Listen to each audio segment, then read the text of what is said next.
Welcome back to the Liberty Perspective. I'm Joe Marshall.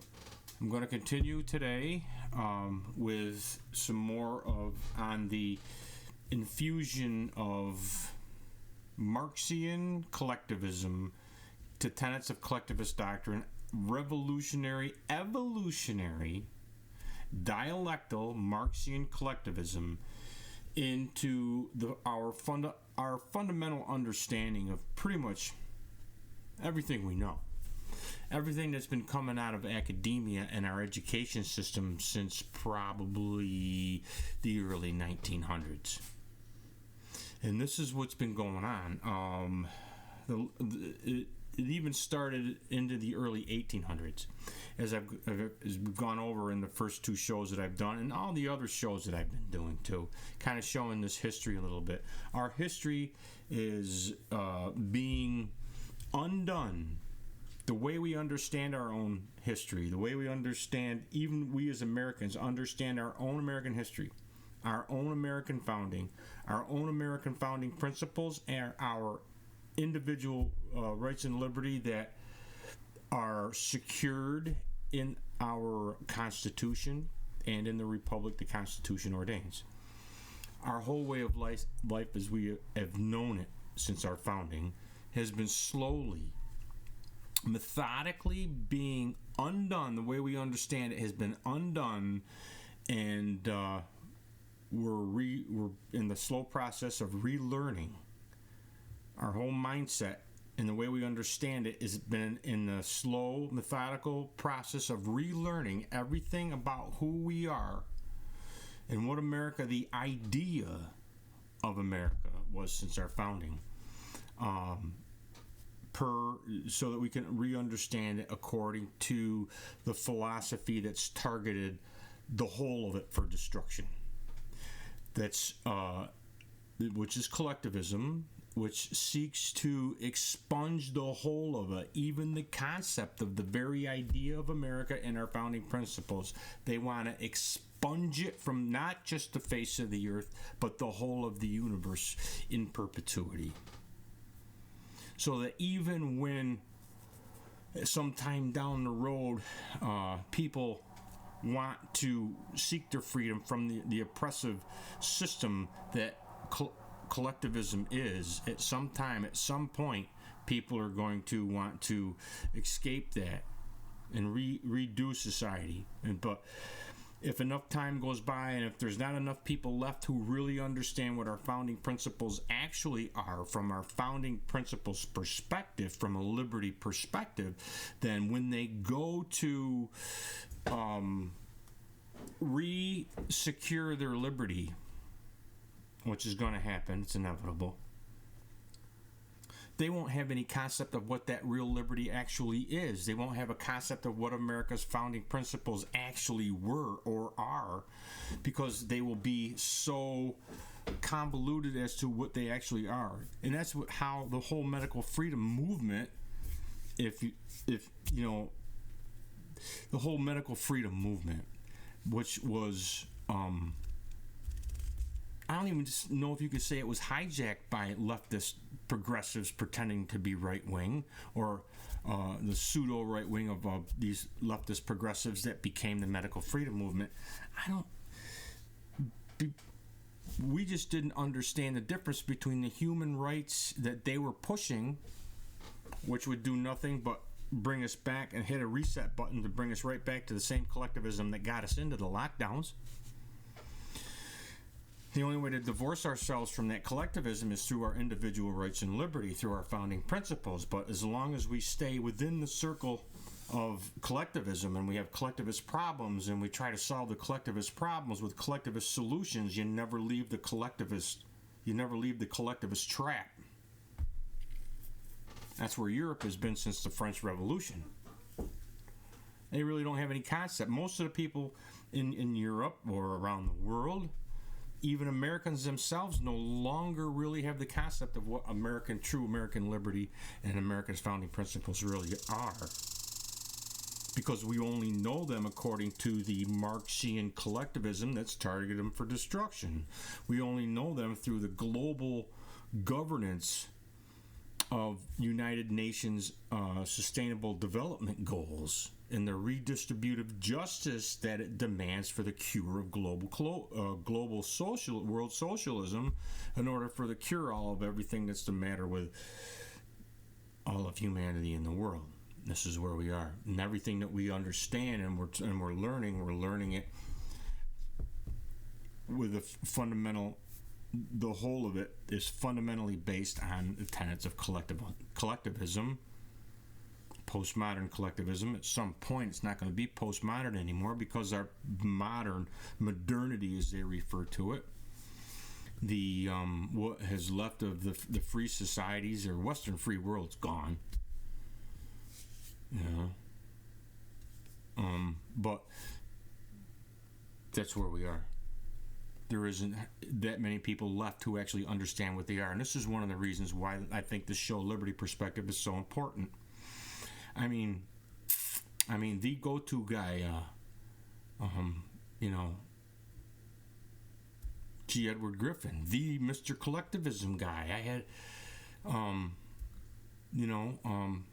even he has joined the ranks of Sasha Stone and his international tribunal for some kind of social justice or something, where they all signed this treaty in bloody thumbprints or some damn thing, where they've basically declared all the governments of the world to be, and they've declared themselves to be enemies of all the governments in the world, not just America's government. Even though Jeffrey Sachs, along with Sasha Stone, are the two guys who came up with United Nations Millennium Goals, which turned into the United Nations Sustainable Development Goals. It's all the same shit. Medical freedom movement, everybody. McCullough, Steve Kirsch, Naomi Wolf, pretty much Tenpenny, Mickey Willis, all of them, a lot of them. Very few that weren't involved. I think I didn't see Malone, and I didn't see. There's a couple of them I didn't see, but most I've done like 2 or 3 shows on Sasha Stone, on that whole circle that G. Edward Griffin was part of. I mean, so I don't know how many people are out there are actually representing our founding principles and what our actual individual rights and liberty are. And that's where we are. And I want to get back onto without too much of a long introduction here. Reintroduction. Where are you, P? P's up here with me.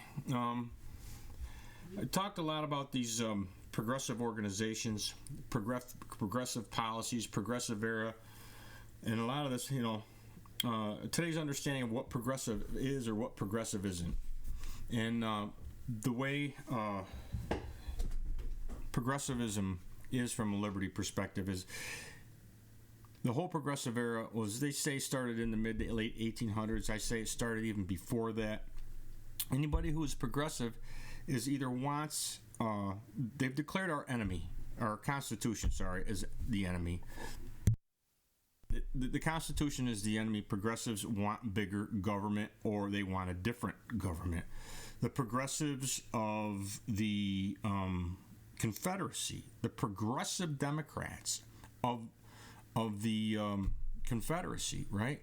Pro-slavery Democrats, the progressive Democrats, they're the ones who kind of spawned the KKK after the Civil War, pretty much, Reconstruction kind of thing, right? Because they had declared the Constitution of the United States. They were attacking and assault the Constitution of the United States. They reinterpreted it with hostile interpretation to uphold the Confederacy principles of, slavery.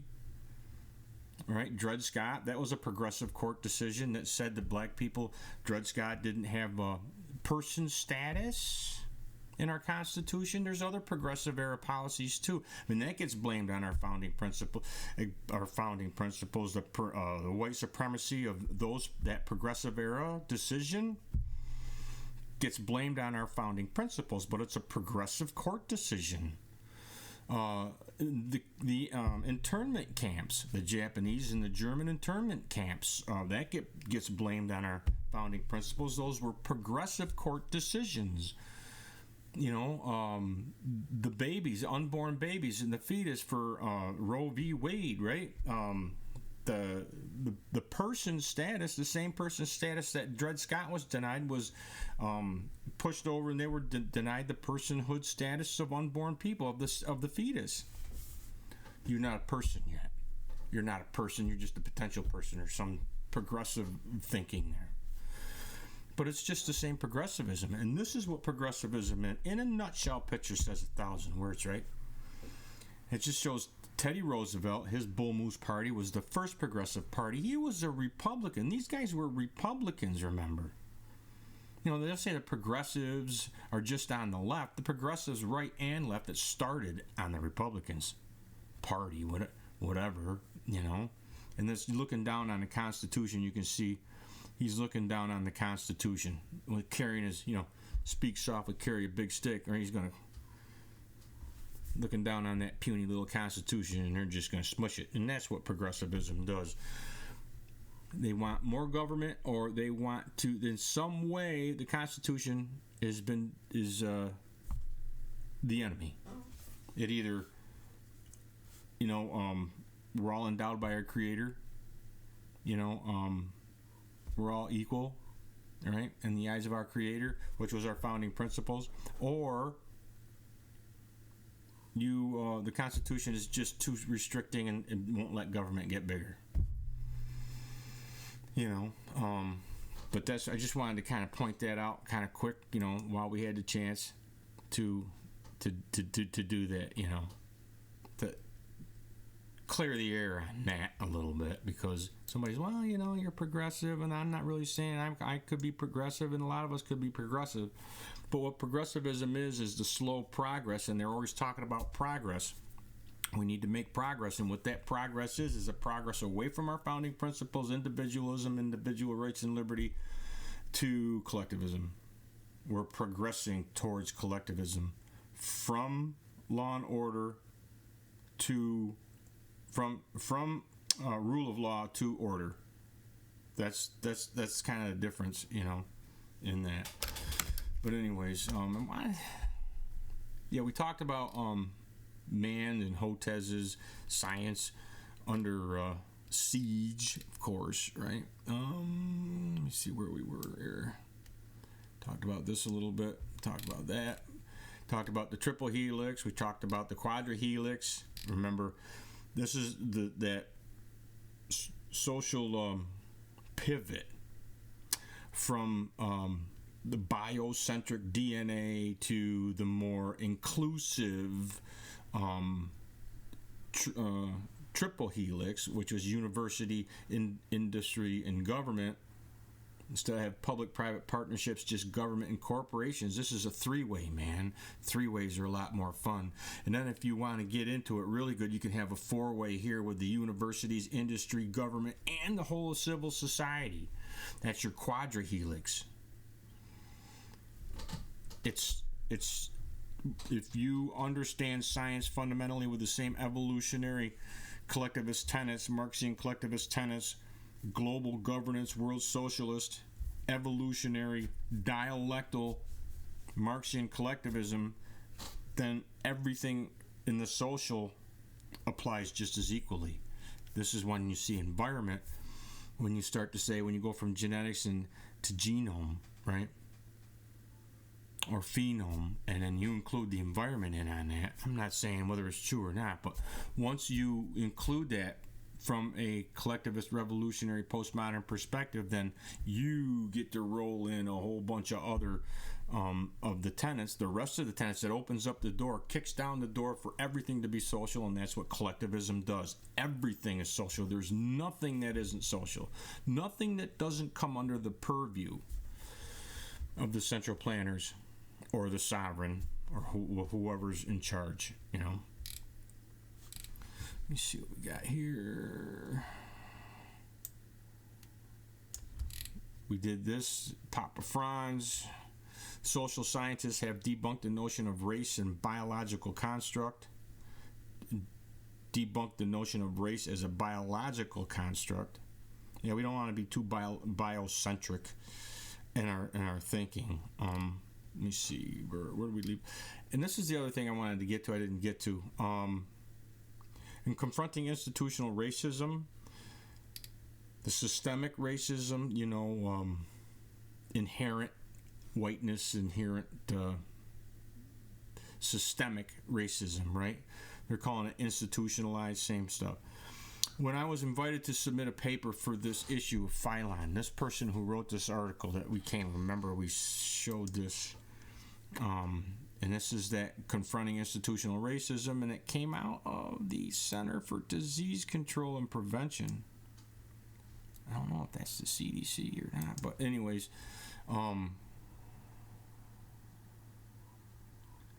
so they want to talk about this Phylon. When I was invited to submit a paper for this issue of Phylon, they're submitting this paper for an issue of Phylon.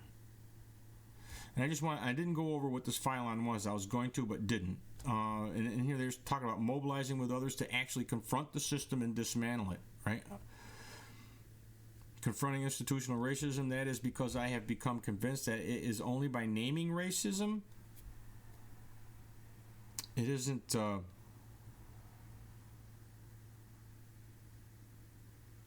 mobilizing it with others to actually confront the system, the racist system, or the system that allows for racism or that constructs racism, capitalism, individualism, freedom, of course, because this is all coming from a collectivist perspective, from the revolution.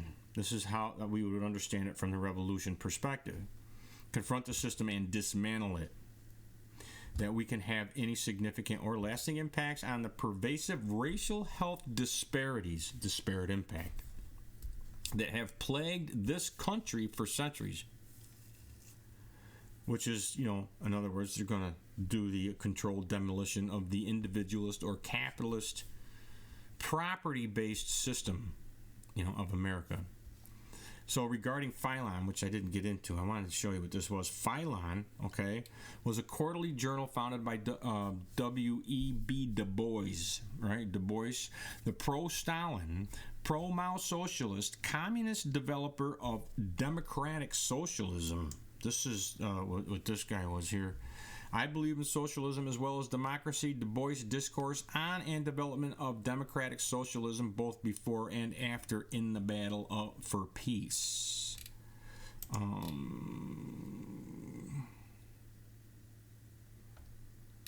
In 1951, Du Bois was indicted by the U.S. federal government for being an agent of foreign state as a result of his work for the Peace Information Center.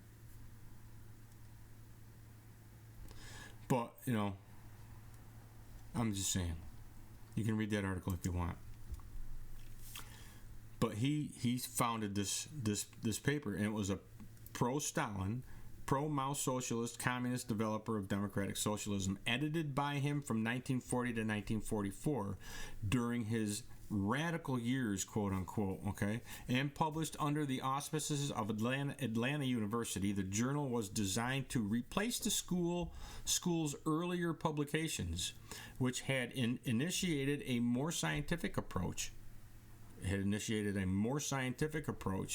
And some scholars were adapting their work to it. It was still necessary to revisit and revise what had and was taking place relative to race in academia. The focus was to be cultural and historical rather than biological and psychological. I don't know, and a lot of collectivist doctrine, you'll see that psychology is even, why even worry about psychology? It's sociology that we need to worry about. It's not the psyches of the individual gives a shit, man. It's the sociology, the psyche of the collective, the masses, the population that matters, society, right? But I just wanted to point that out. It was just another... this person who wrote this thing that we went over, what is racism? It's a social construct, right? And this person was the one who basically said that you can only, they want to put it out there that you can't identify as black or Indian or any other minority race unless you look like them. Basically the lunch bag test in reverse. based on phenotype. And she said that in this classification by others based on phenotype, which is, what you look like, and not self-identity, not what you identify as, is what other people would identify you as, is what you should be allowed to check off when they ask you what race or ethnicity that you are. And it's only if you look like a minority or a disparate, community or underrepresented or community or whatever. And I therefore propose that research measure race with the following question: how do other people usually classify you in this country? That's what I'm saying. It's just, it is what it is. It's coming from the progressive side of things. But that same progressivism today, if you say that it's not what you look like, but it's what you identify as, whether you got transgenderisms, whether you look like a girl but identify as a man or whatever, vice versa, or you identify as a furry, whatever, right? Whatever you want, an alien, whatever. And you can get litter boxes put in your school, and it's crazy. But genetics versus phenomics, epigenetics of social constructs. We got into this a little bit. The genetics of human social behavior and the search for the social gene. All right. And the social genes, we kind of went over this a little bit here. I'm finding where we were. Okay, this is where we left off right here. Okay.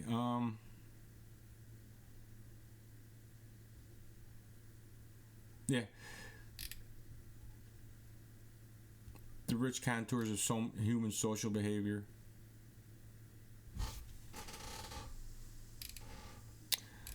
Is that not? This not sex but gender. Another, gender is a social contract or construct. We already did race as a social construct. Now gender is a social construct. Not sex but gender. Usually, what sex are you? Male. Isn't male your gender? I don't know. But here we got the World Health Organization. All right, gender and health as a social construct. What? I think I'm kidding. Okay.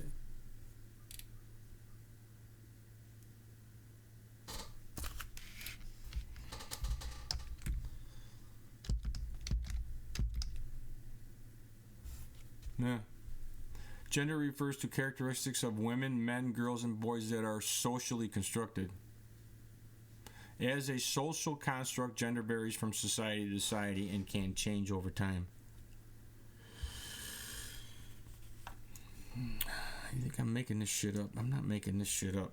But anyways, as a social construct, gender varies from society to society, and can change over time. Gender is hierarchical, and produces inequalities that intersections. It's all the kitchen, everything in the kitchen sink in here, with other social and economic equalities. Gender-based discrimination intersects at the intersectionality here with other factors of discrimination such as ethnicity, socioeconomic status, disability, age, geographic location, gender identity. They're going to allow you to have gender identity here. The same progressivism, by the way. And sexual orientation, among others. This is referred to as intersectionality. I ain't making this shit up right there. Intersectionality. It's a whole spoke on the collectivist wheel all by itself. It ties everything together. Ties all the strands of the web into a single web. Right. Whose role?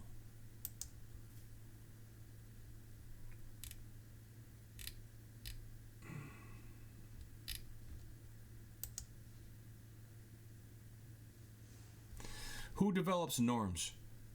Who develops norms? I thought we were disrupting the normative. Maybe we've got new norms now, right? Standards and guidelines on gender responsive health service provisions and delivery. Guidelines on gender responsive health services provisions and delivery. Centralized norms. And commission research on issues focusing on gender equality, human rights.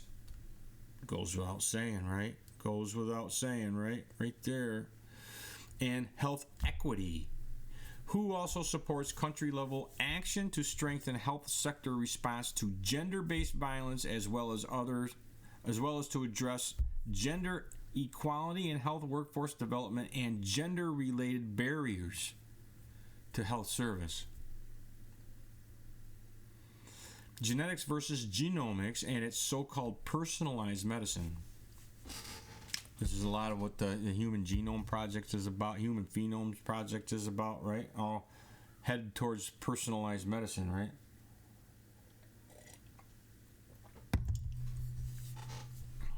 Let me see. Personalized medicine, match it right up to your DNA or match it right up to your not just maybe your genetics, but maybe your whole genome. Whatever part of the heredity that you have, I don't know. Genetics is the branch of science concerned with the study of inheritance, the genes underlying it, and their functions. Genomics refers to genomics. And genetics is the branch of science concerned with the study of inheritance. The genes underlying it are their functions. And their functions, sorry. Genomics refers to the study of the entire genome and the large amounts of corresponding data generated from it. Genomics has the potential to offer great understandings from the implications of our genetic makeup for our health, particularly for disease and conditions with multifactorial causes. The other thing we saw earlier on another show that I went over is that the human genome on there, they went from genetics to genome, which included the environment. Doesn't say that here, but that's what they've said before. Box A, genetics versus genomics. What's the difference? Genetics is the science of inheritance, the genes underlying it, and their functions. Didn't I just read this? Genetics as a science has existed for the last century, long before the structure of DNA was understood and before molecules access to the genome, as long before molecular access to the genome was available. Genetics involved the study of single genes and their variations as a cause of an inherited single gene Mendelian disorders. Genomics, this is just your genes. It's kind of individual, though. It's too individual. Genomics involves genomic-wide studies. In other words, analyzing the entire genome and how these genes interact with each other and with the environmental factors. Whether it actually does or actually doesn't, it would only make sense that if you look at how things operate as a whole, I mean, there is definitely a truth out there. Is science seeking the truth of how things work and how things work together? There is an ultimate truth to how everything works and how everything came to be. It's called the Great Mystery. As a matter of fact, and the Great Mystery is in a lot of American Indian languages, go to the Great Mystery, It's what God is, the Great Mystery, right? Is science trying to figure out what that truth is, or are they in denial of any kind of truth and they're just trying to hijack whatever is out there? I mean, the Communist Manifesto says right in there, abolish absolute, or was it eternal truths? I mean, genomics involves genomic-wide studies, in other words, analysis of entire genome and how these genes interact with each other and with environmental factors, so that they can apply the social environment. They can wrap in the social environment the tenets of the revolution that pertain to the social revolution that necessitate, as we've seen, social revolution, social change. Hence, genomic methods allow researchers to explore the cause of common diseases with complex etiology, such as cancer, diabetes, or heart disease, which have multifactorial determinants, including genes, lifestyles, behaviors, and other environments, maybe social, right? With the explosion of omics and big data technologies over the past decade, huge amounts of individual and population information, including but not limited to genomics, have the potential to be harnessed to deliver the right treatment to the right patient at the right time.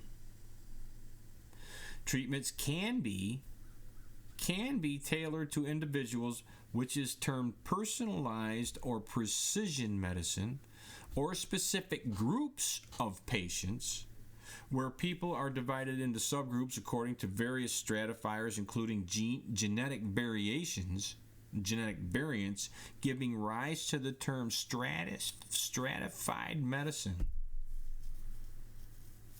Stratified medicine. Furthermore, these new technologies and the data they generate and use have given rise to a race to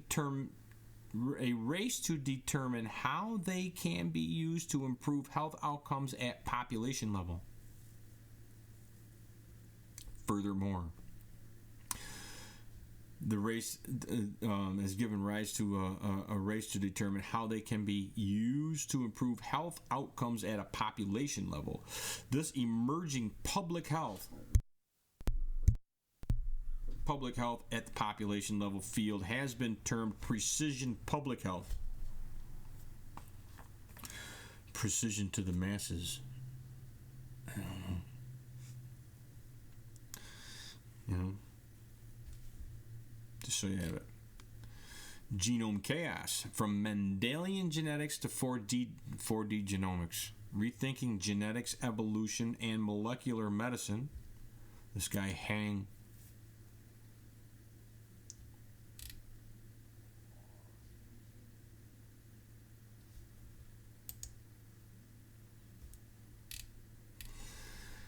From 2019, okay? Chapter 1, From Mendelian Genetics to 4D genomics. From genetics to 4D genomics. The gene frames much of modern genetics by acting as an independent unit of genetic information. The gene-defined genotype-phenotype relationship has been demonstrated by classical studies linking genes to specific genetic traits and Mendelian diseases. Right? Mendel, the genetics, the genes.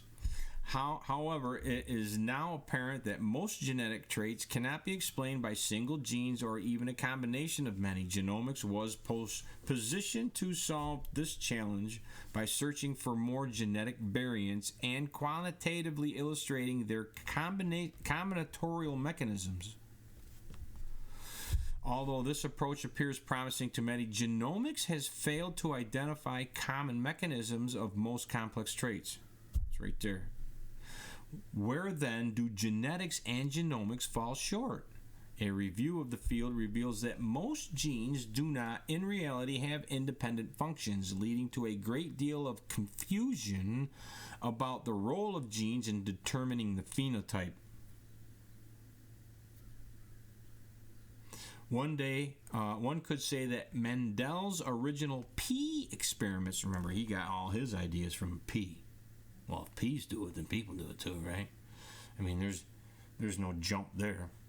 Which formed the foundation of modern genetics, should have already generated such confusion upon analysis. It should have already generated such confusion upon close analysis. In this chapter, the transition from genetics to genomics is briefly reviewed as reflected by how the concept of the gene has changed during the genomic era. The concept of what the gene is or isn't.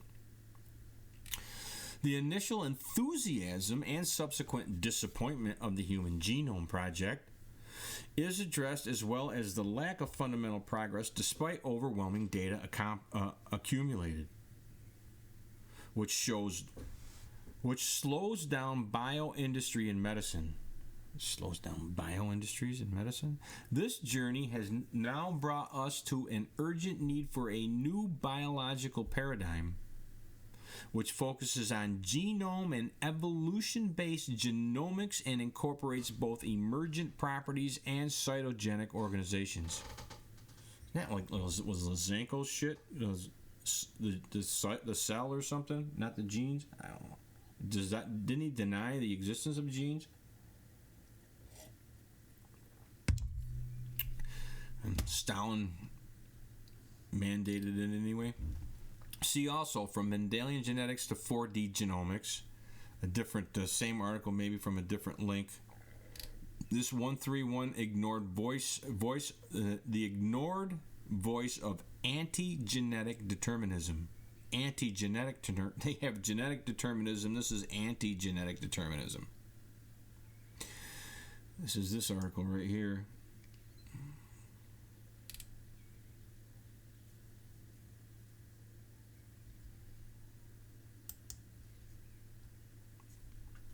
A broader view of genetic determinism, that genes determine biological fate, has been with us far before we obtained knowledge of how genes code proteins. The narrow view of genetic determinism, that genes determine human behavioral phenotypes,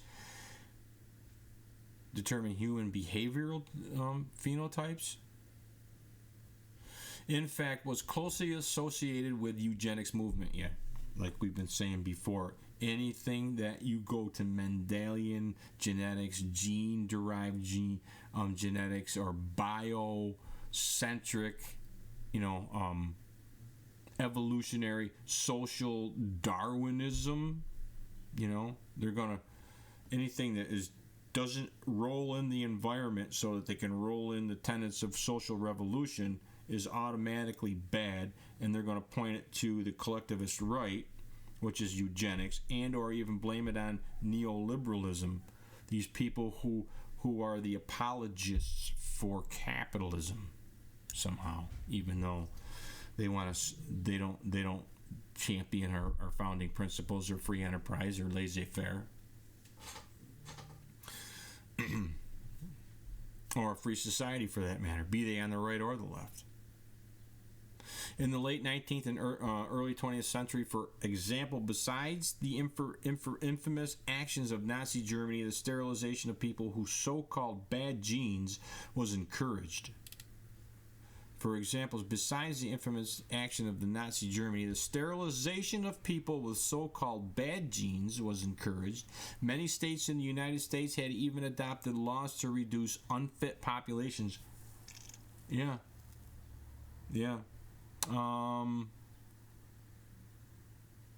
They also these same rules, laws, regulations, the same eugenics laws that these forced eugenics, they also justified forced vaccinations,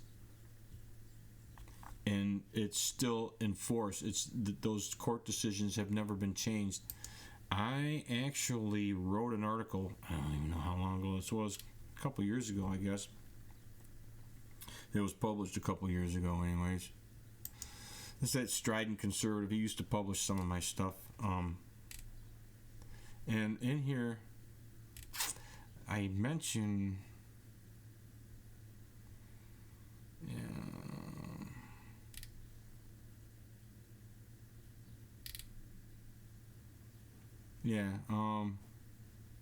I got it in here. Once we familiarize ourselves with these patterns of history, of eugenics and war against the weak, okay, we can better understand how COVID-19 fits into the bigger picture of eugenics. We will also see how the progressive collectivist globalists and their funders, like the Rockefeller and Carnegie Foundation, use the tools of cognitive manipulation. Populism was big in the medical freedom movement, the pragmatism of populism, and don't let the perfect be the enemy of good shit, right?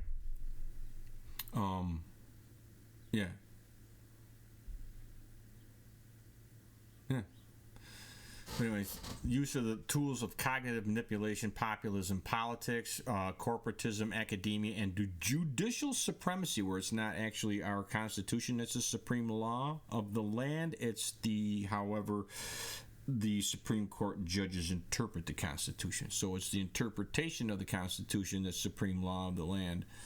And now that is what allows, and that's a progressive policy, judicial supremacy.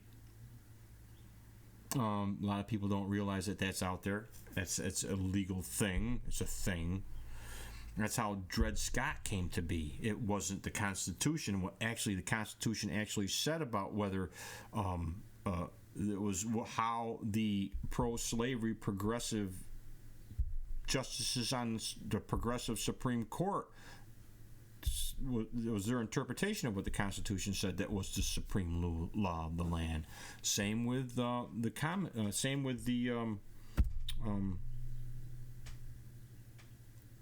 camps that they put, the internment camps that they put the Germans and the Japanese in, and all the extra constitutional policies and everything else, whatever, however the Supreme Court interprets the Constitution. So this way you get to see how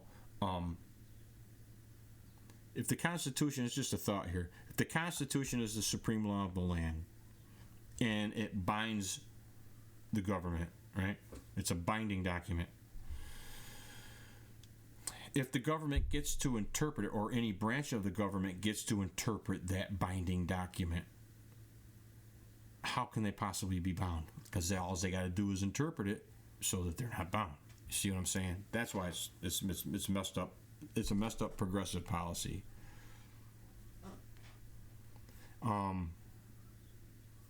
Yes, judicial supremacy as tools to uphold the fake science. Fake science is what they call it. We've been seeing pseudoscience, right, of eugenics, and how they are using the same tools to uphold the fake science of tyranny of COVID. COVID-19 the world over. They use the same policies and procedures, same progressivism. For instance, did you know that today's IQ test is the evolved modern version of the eugenist-derived alpha-beta test of the early 20th century? Whether you knew it or not, it's only in our understanding of the patterns of history that such a pattern or correlation can be discerned. As it turns out, the patterns of history found in the IQ test are indeed incriminating and discriminating. Okay? However, despite what the critical race theory narrative of current contemporary progressive collectivism would have you believe, by no means were only people of color affected. In fact, per those very tests, it was declared that not only 83% of Jews, 80% of the Hungarians, 79% of Italians, and 87% of the Russians were feeble-minded. It's a little piece of history that we're not told, right? Aren't most of those white? Just saying. It's the progressive. That's progressivism at work, okay? But 43% of all white World War II recruits were declared morons. 43% of all white World War II recruits were declared morons. Must not have needed them too bad, right? This led to a myriad of progressive policies premised on the eugenics behind the testing. So if you use eugenic tenets and fundamentals to do the testing, then of course it's going to show just how much of the eugenics you're going to need to cure it. If you use a collectivist socialist measuring stick to measure the problems, it's just going to give you the measure of the socialism, communism, world socialism that you're going to need to cure the problem. That's what climate change is. That's what climate change is. That's what sustainable development is.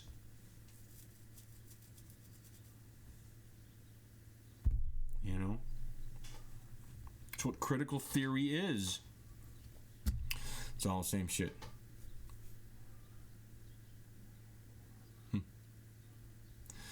By the way, the word moron is a word of eugenic origin, as are the words idiot and imbecile. This brings us see. I don't know if these. The clinical world of moron and idiot and imbecile.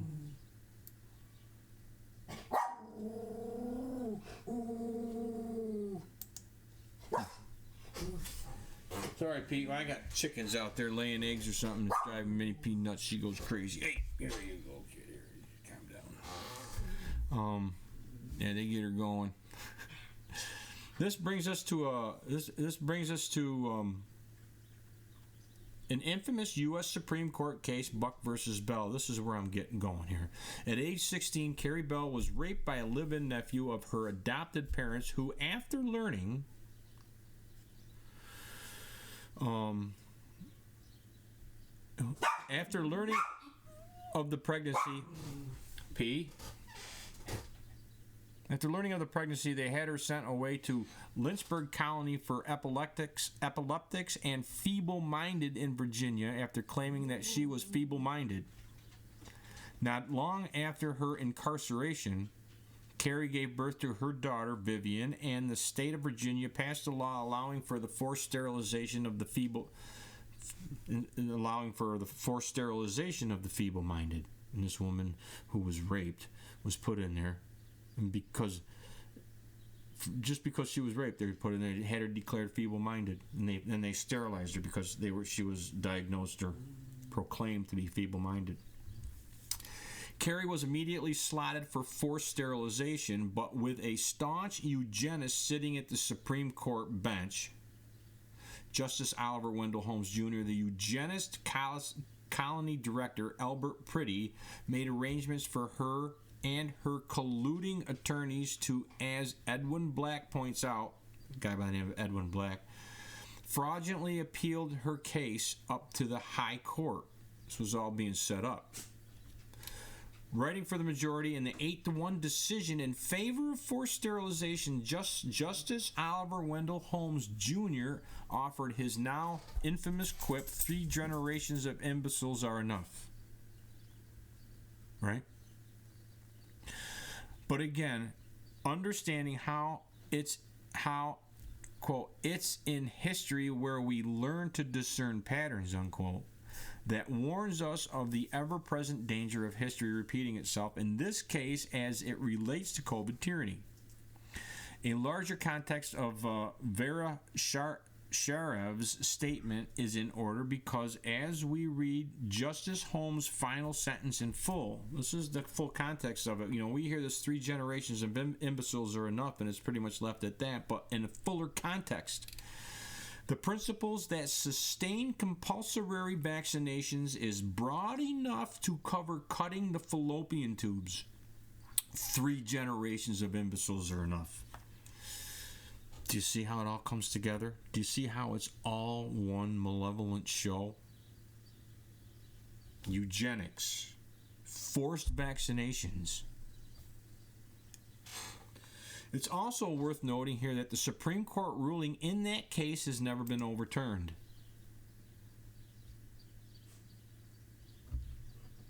The science of eugenics. Buck v.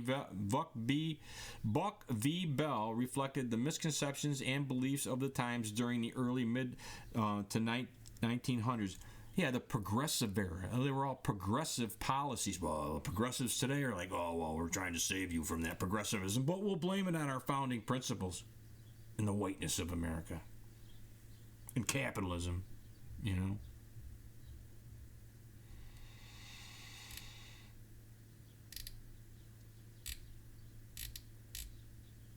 Yeah. As of this writing, it was still in effect and it hadn't been overturned. You know, that was one of the things that I wanted to point out. It hadn't been overturned. Buck v. Bell was a huge win for technocracy and the science of eugenics, resulting in a tsunami of progressive legislation in some 27 different states. And it became what is and still remains the supreme law of the land by which some 70,000 Americans would be forcibly sterilized.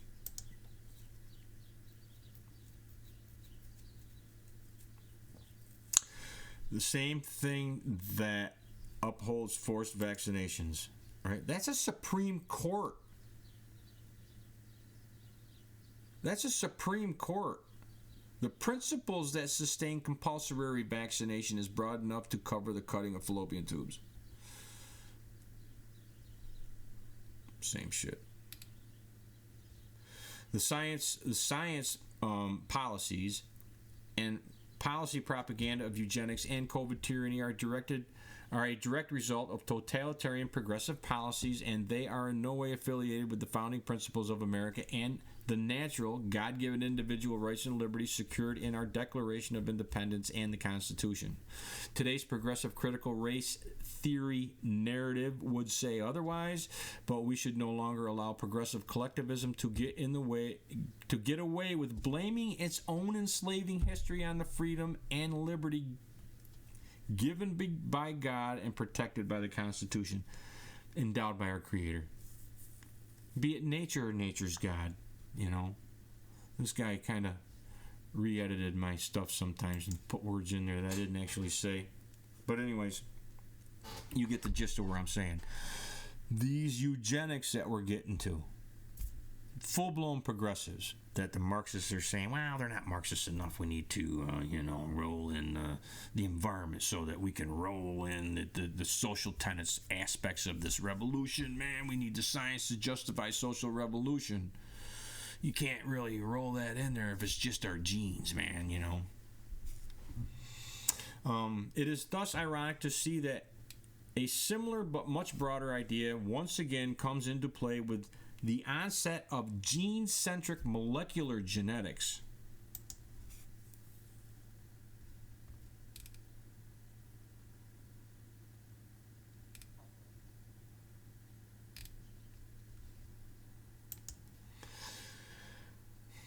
And in particular with the growing excitement of the Human Genome Project in the late 1980s to lobby the U.S. Congress into funding the Human Genome Project. James Watson declared that we used to think out fate was in our stars. We used to think our fate was in our stars. That's got to be spelled wrong. Now we know in large measure our fate is in our genes. That's at Watson and Crick. That's another, they always kind of refer to Watson and Crick. They tie together with Mendelian genetics, I guess, which highlighted the popular viewpoint of genetic determinism. And anyways, for more highlights on this Hang's genomic chaos, there's this article here, Genomic Chaos. You know, Rethinking Genetics, Evolution, and Molecular Medicine transports readers from Mendelian genetics to 4D genomics, building a case for genes and genomes. And then I got this for his work on cancer, micro versus macro evolution. There's this work here. I've got here. Genome architecture theory shakes up cancer research. I really didn't dig into this too much more, but this is more work from this same guy that we were just reading here. So it'd be interesting, maybe if somebody's interested in going down that rabbit hole a little bit farther. And then this is another one too here from the same guy. The importance of Henry H. Hang's genome architecture, genome theory. And this is from, let me see affiliations. It doesn't have a link. But anyways, so got this. Where are we here?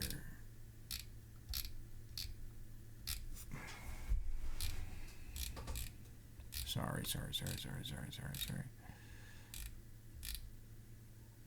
I'm looking for this. Okay, eugenics. Eugenics being affiliated with only the progressive, collectivist, nationalist, or fascist Nazi right, or even as critical theory in Duke University law teaches individualist capitalist neoliberalism, is plain and simple central narrative bullshit. That's what I was getting at there.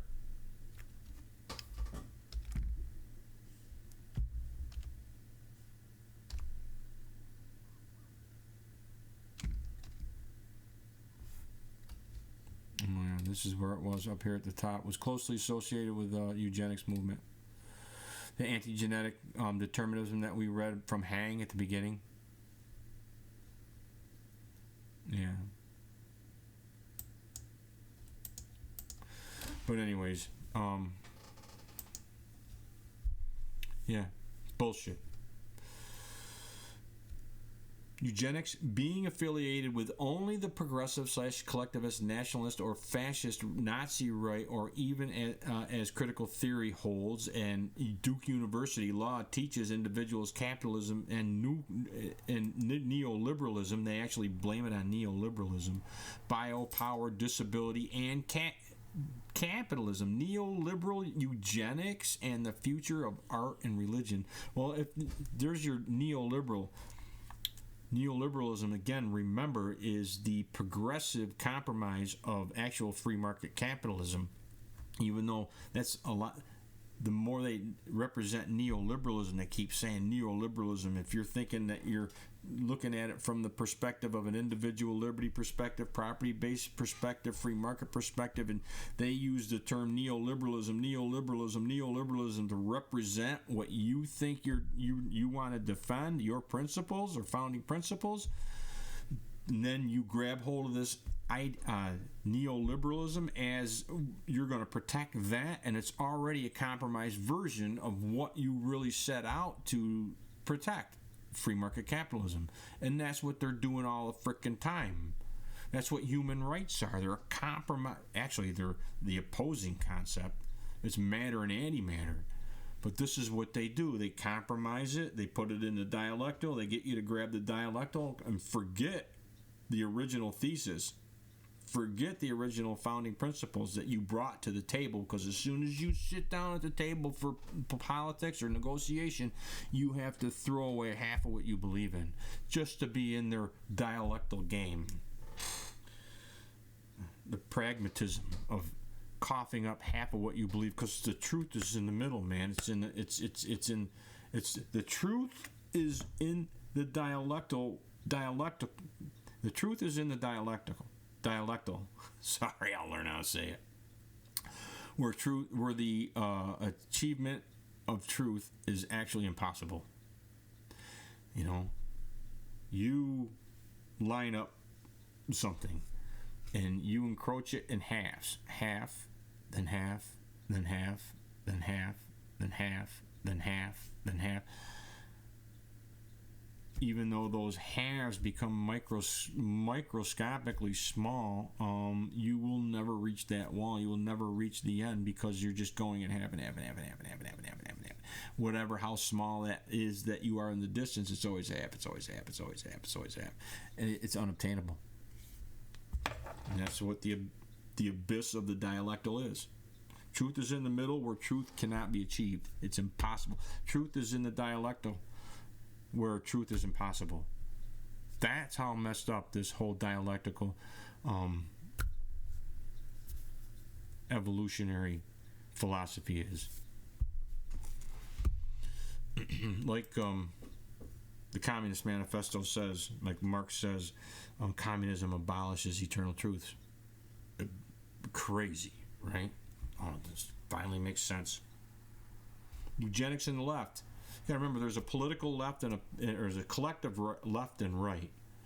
The political left and right in America, Democrat, Republican, you can call them right or left if you want, but it's all the same collectivism. It's all the same progressivism. It's all the same progressive collectivism, however you want to call it. The Journal of the History of Ideas, 1984. Okay. This Diana Paul, I looked her up a little bit, and she's, you know, like an academic's academic, basically.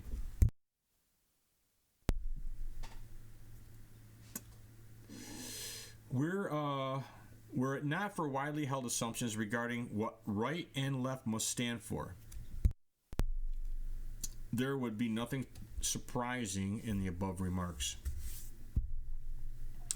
Social Darwinism, after all, was associated with a commitment to unrestricted laissez-faire. What? Right? Social Darwinism, after all, was associated with a commitment to unrestricted laissez-faire. Laissez-faire. Free enterprise, free property. Where does property come from? Look up John Locke, the whole concept of, in the second treatise on property, and how we get property from natural law. And they want to interject the Darwinism, the evolutionary Darwinism, as the basis for the free enterprise and property system that they've targeted for destruction. That's crazy, right? That's crazy. But that's where we are today. That's where we are. Yeah. Were it not for the widely held assumptions regarding what right and left must stand for, there would be nothing surprising in the above remarks. Social Darwinism, after all, was associated with a commitment to unrestricted laissez-faire and emphasis on individual choice, while eugenics implied at a minimum a social and often a state concern with reproduction. As Sidney Webb, one of the founders of the Fabian Socialists, wrote, no consistent eugenist can be a laissez-faire individualist. He must interfere, even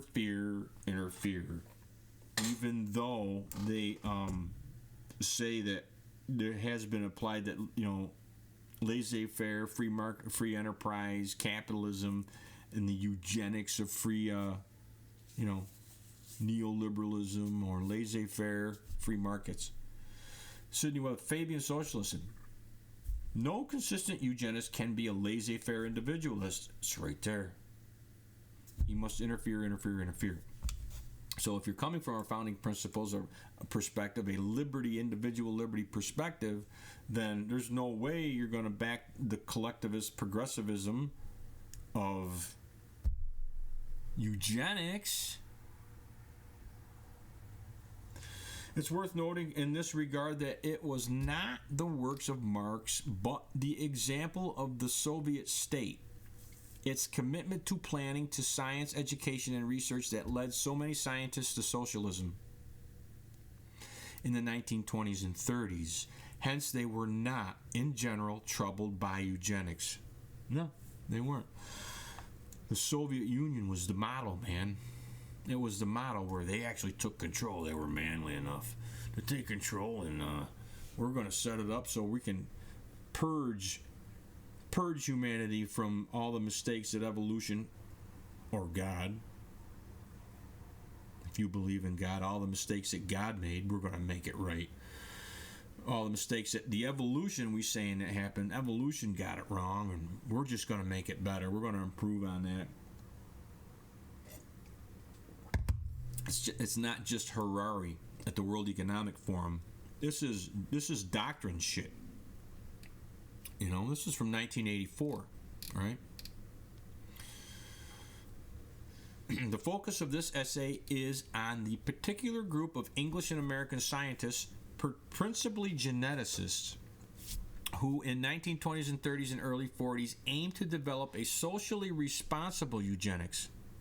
That is a program to be implemented in a society that has abolished social classes. In other words, it's post-America, post-free society, post-Constitution, binding government to not have the power to infringe on our individual rights and liberty in our free society. Because, of course, capitalism is what causes all the classes, right? So they want a classless society where there's really only the plebes and the dictator. Still got two classes, right?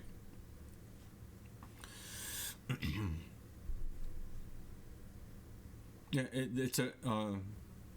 they aim to develop a social or responsible eugenics that is a program to be implemented in a society that had abolished social classes, so it had abolished capitalism, had abolished individualism. That is to demonstrate the existence by the 1920s of a consensus among geneticists concerning the role of heredity in determining of intellectual, psychological, and moral traits, altruism, so complete that virtually no one, including Marxists and other left geneticists, is to be found outside that paradigm and line of thinking. I'll read it all together so you can see it all at once. The focus of this essay is on one particular group of English and American scientists, principally geneticists, who in the 1920s and 30s and early 40s aimed to develop a socially responsible eugenics, that is, a program to be implemented in a society that had abolished social classes. That is to demonstrate the existence by the 1920s of a consensus among geneticists, the consensus among geneticists concerning the role of heredity in determination of intellectual, psychological, and moral traits so complete. The consensus so complete, just like climate change today. A consensus so complete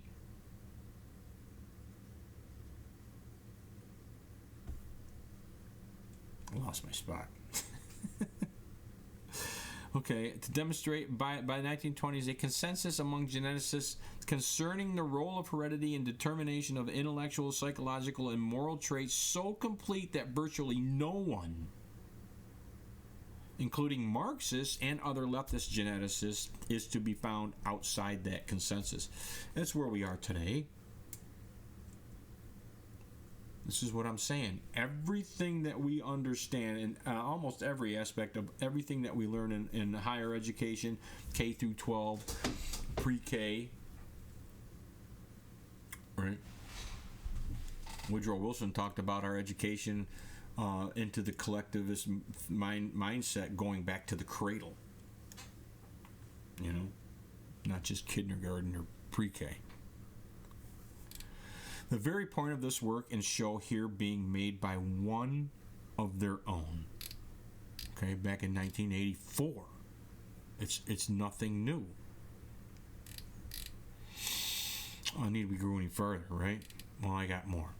The left genetics of the 1920s, 30s, and 40s, for example, Mueller, Brewer, Haldane, Hogben, and Jennings, we've seen these names as we've gone down through this before, to name some of the most active of that group, tended to emphasize voluntary measures and generally made their advocacy for large-scale eugenical measures dependent upon social revolution. Dependent on social revolution, that can just be a revolution of the mindset. It doesn't have to be tanks and everything in the frickin' streets. You get a social mindset, and like Rousseau talked about, you need to submit yourself to the general will. So if they get enough people, not just the will of the planners, but if you get enough people that subjected to the will of the planners, the will of the crowd, the majority, the masses becomes the general will, and all the individuals, if you don't want to follow the general will, you want to be divergent and not in conformity with the general will or the will of the planners, whatever others are in charge, right? Then you're divergent, and you know what happens to divergence. Right. They tended to emphasize voluntary measures and generally made their advocacy for large-scale eugenical measures dependent upon social revolution. Like I said, you get enough people bent to the mindset, conforming to the mindset, kissing the ring, drinking the Kool-Aid and kissing the ring, then when you're not wearing a mask, when you walk into a public area and you're not wearing a mask, they're going to drag your ass out, they're going to beat you, and they're going to make you wear that mask. That's what's going to happen. It's going to be conforming to the general will. You can see how the lockdowns, the mask mandates, and all that shit came into play. It's the same shit. As they believe, depending on the social revolution, they wanted these things.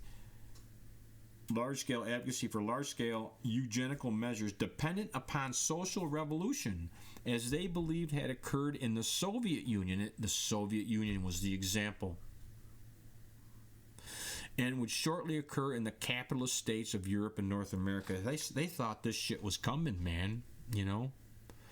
there was a lot of time in this 1920s and 30s and 40s. There was a big push to bring the Russian Revolution, the 1970 Bolshevik Revolution, home to America. That James Weldon Johnson, is that what his name is? The guy who the Black National Anthem that they play at the NFL games or whatever.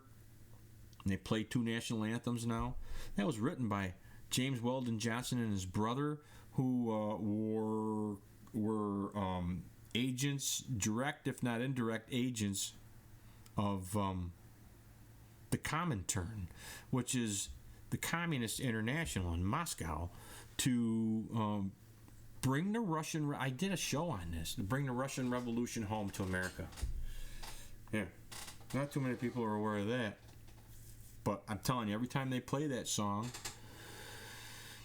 you know, whatever it means to people, you know, there's communists, long line of revolutionary postmodern communists that have targeted America for destruction, that are just loving that shit, you know. That it's what it is. I don't know. We got two national anthems now, and the communists love it. Whatever else it's doing, that's what the communists are getting their kick out of it. Enter the Human Phenome Project, right? Everything's dependent on social revolution. All this genetics, the eugenics, geneticists, everything pushing for social revolution. This is what I'm saying. All of this science, all of just genetics, biology, not just biology, it's all science. It's all of academia. And everything that comes out of academia, we have a fundamental, foundational understanding of it all from a Marxian, collectivist, world socialist perspective. And, you know, if there's a nationalist or two in there or whatever, you know, they'll just debate each other. You know. The Human Phenome Project. How many people even know that there's a Human Phenome Project? I heard of the Human Genome Project. I don't know. The principal goal of genetic research is to identify specific genotypes that are associated with human phenotypes. What we look like, the physical observations. It will soon be possible to conduct genome-wide genotyping on a mass scale. This is back in 2003 when it first came out. When the Human Genome Project was about the same time. Then you got the Human Phenome Project about the same time. Our current approaches for defining and assaying phenotypes may be inadequate for making optimal use of such genotypic data. We propose an international effort to create phenotype databases that is comprehensive, establishing of systematically collected phenotypic information, and to develop new approaches for analyzing such phenotypic data. Holy shit. They're calling for AI and mass data mining back in, quarter century ago. We term this effort the Human Phenome Project and suggest a scientific and organizational scope for the projects.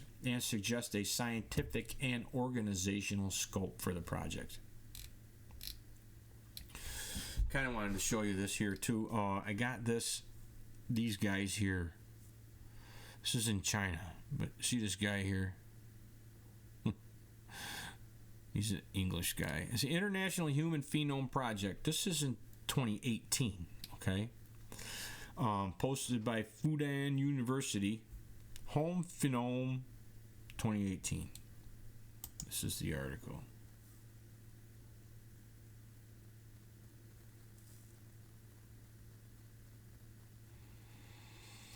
That's the article. At the ceremony, okay, you got all these different guys in here, all these guys in the pictures, and then this guy Jeremy Nicholson. This is this guy right here. Can you see him right there with the glasses? Right. Beyond the Human Genome, a 1 million person precision population health project re-upload. Jeremy Nicholson. This is Professor Dr. Leroy Hood. Dr. Leroy Hood, I think we'll see who he is in a minute. Co-founder of the Genome Health in Seattle. See beginning and at 2045. I've got to show you the beginning of this. This bra is for seniors who want to get back their youth. Lift breasts right after first wear. Breasts. Sorry about the commercial. Well, it's a pleasure to be here with you and really talk about a precision population health initiative, which I've named Beyond the Human Genome. And it really has two objectives. In the long term, we want to invent the science of wellness and prevention through a second human genome project that does include 1 million people, and I'll describe that in just a moment. And of course, that'll take a year or two to get federal funding. So in the short term, what we'll be doing is pioneering a data-rich observational series of studies for precision medicine on chronic diseases, starting first with diabetes. And I'll describe that effort in some detail. But let me give you a bit of background on going beyond the first human genome project. As you know, the Human Genome Project generated a single sequence over 13 years. And what this Beyond the Human Genome Project...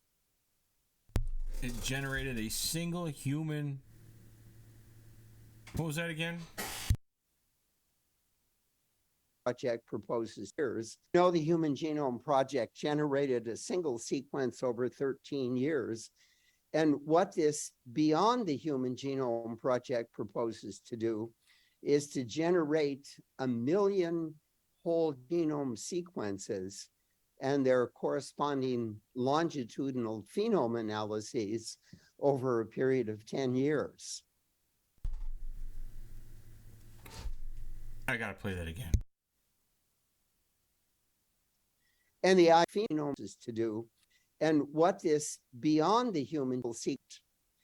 As you know, the Human Genome Project generated a single sequence over 13 years. The Human Genome Project generated a single sequence over 13 years. And what this Beyond the Human Genome Project proposes to do is to generate 1 million whole genome sequences. So we're going to go from one sequence that the Human Genome Project did to 1 million. Beyond the Human Genome Project, we're going to go to 1 million. From 1 to 1 million. Holy shit. From 1 to 1 million. Damn. That's science, baby. And their corresponding longitudinal phenome analyses over a period of 10 years. And the idea is not just to acquire the data for research, but to actually be able to convert it into actionable possibilities that allow one to improve health. And I stress, we're talking about health for body and for brain.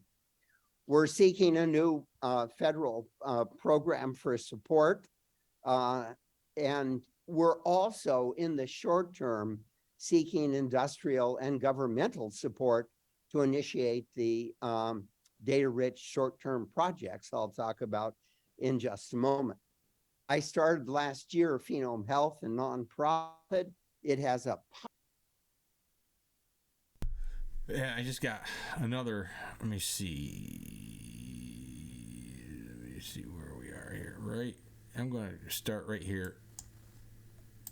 To optimize those features, and there are other assets of brain wellness that I won't have time to really talk about at this point in time. But with this new 1 million person project, we'll have thousands of new actionable possibilities. And this will necessitate thousands of new actionable possibilities. where could we be going with that? From this human genome, beyond the human genome, we're going from one sequence to a million sequences. We're going to have thousands of actionable what? Hang on. Bringing them some new actionable possibilities. And this will necessitate bringing them to patients and their caregivers with AI. Where are we now in Beyond the Human Genome Project? Listen to where Beyond the Human Genome Project takes us. Listen to what this guy is saying. And I don't know, just listen and see if he's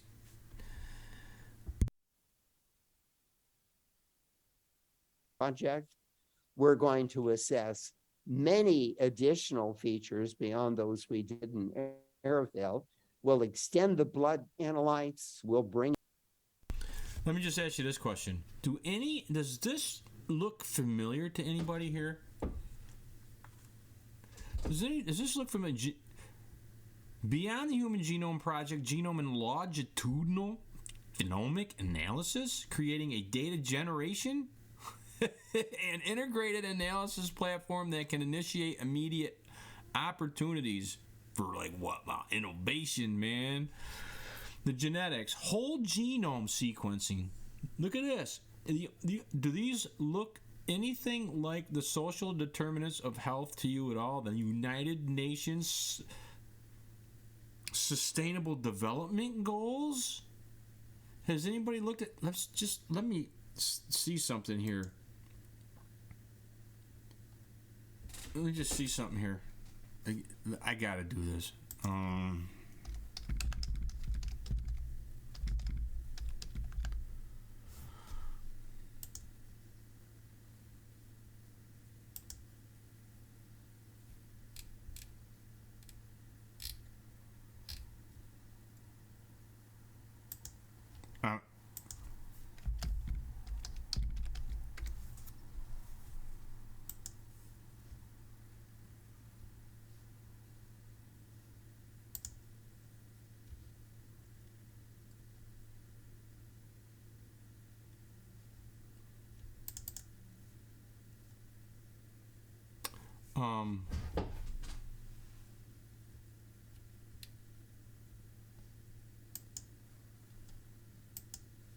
Yeah, hang on a second. I'm going to bring you to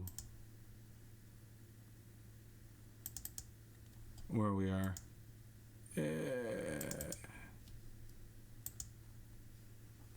You see that? Can you see this? United Nations Sustainable Development Goals. You see all these freaking circling here with all these pretty little pictures about there's 17 of these freaking things, right? I saw this and I was like, I know, I've seen that shit before. I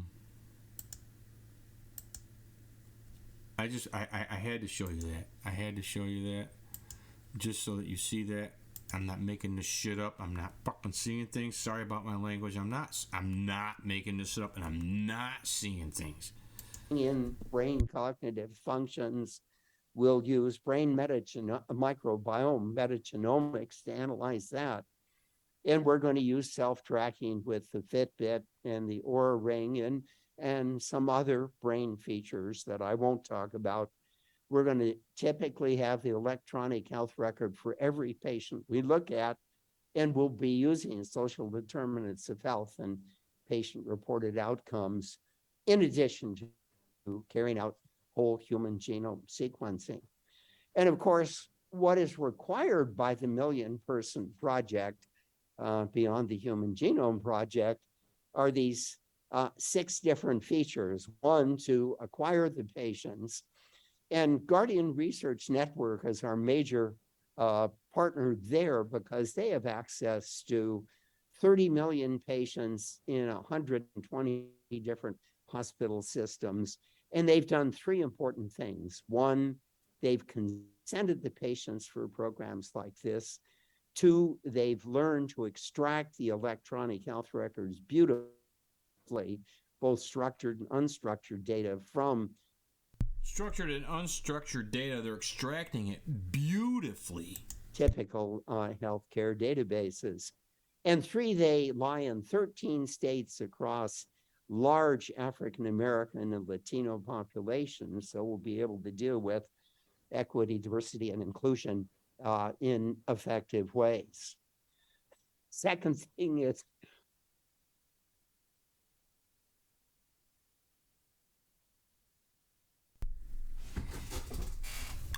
I'm not making this shit up.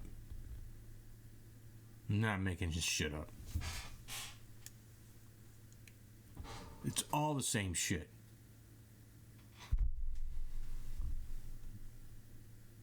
Human genome to the phenome to beyond the genome, from the single sequence in 13 years to 1 million sequences in 10 years, to give us thousands of actionable possibilities.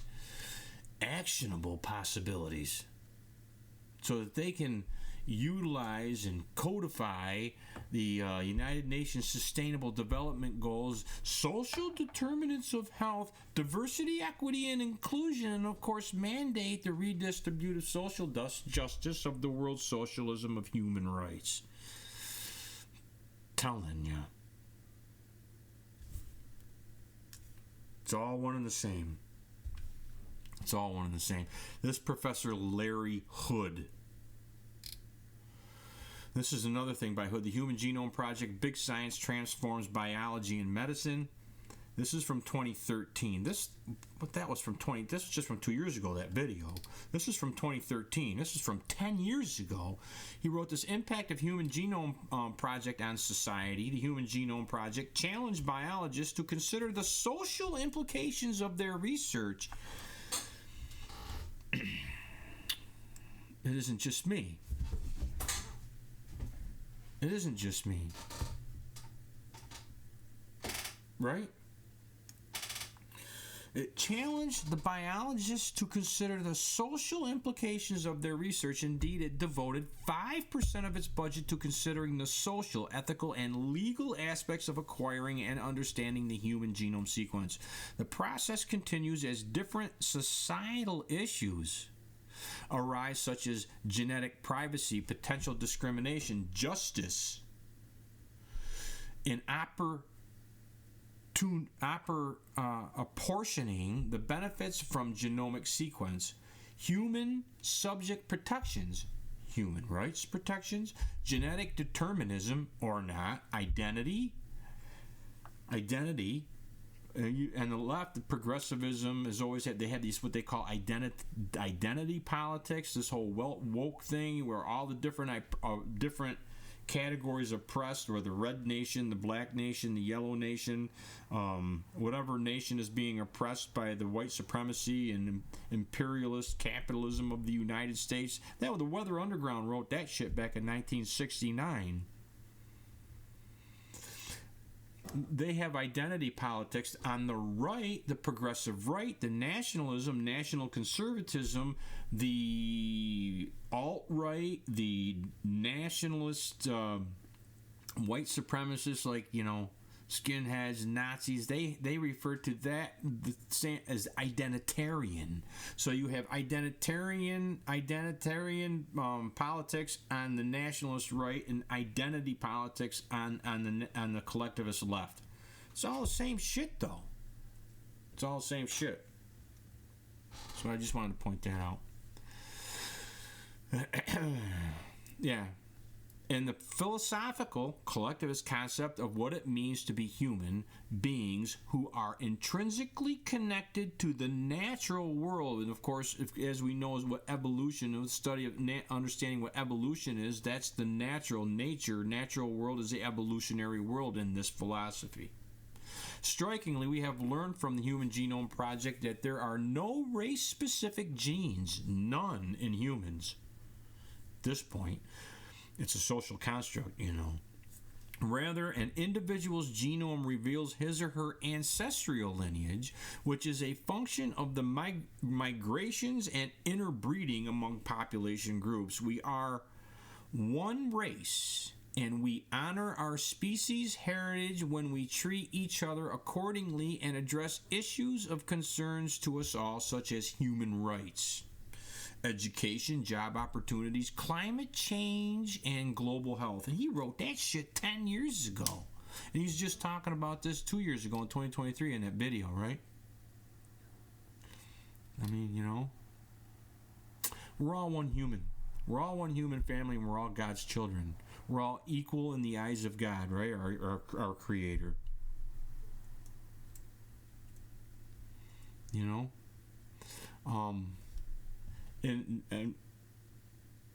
But from what perspective and for what reason are they saying that we're one race and that our genetics are all the frickin' same? Because they want one collective. You know?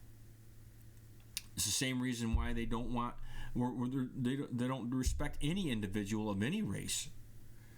You know, first they want to put us in collectives, which is, you know, by race, by gender, different collectives. They want you being represented by a collective. That's what identity politics do.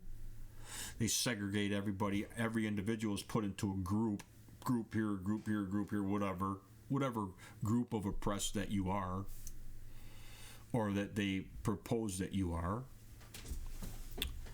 As per the revolution that's targeted at our society for destruction, right? Issues of concern to us all, such as human rights. It's right there. It's all the same shit. It's all the same shit. Okay? China Daily. Inaugural volume of Human Phenome book series debut at Shanghai Forum, and this is in 2024.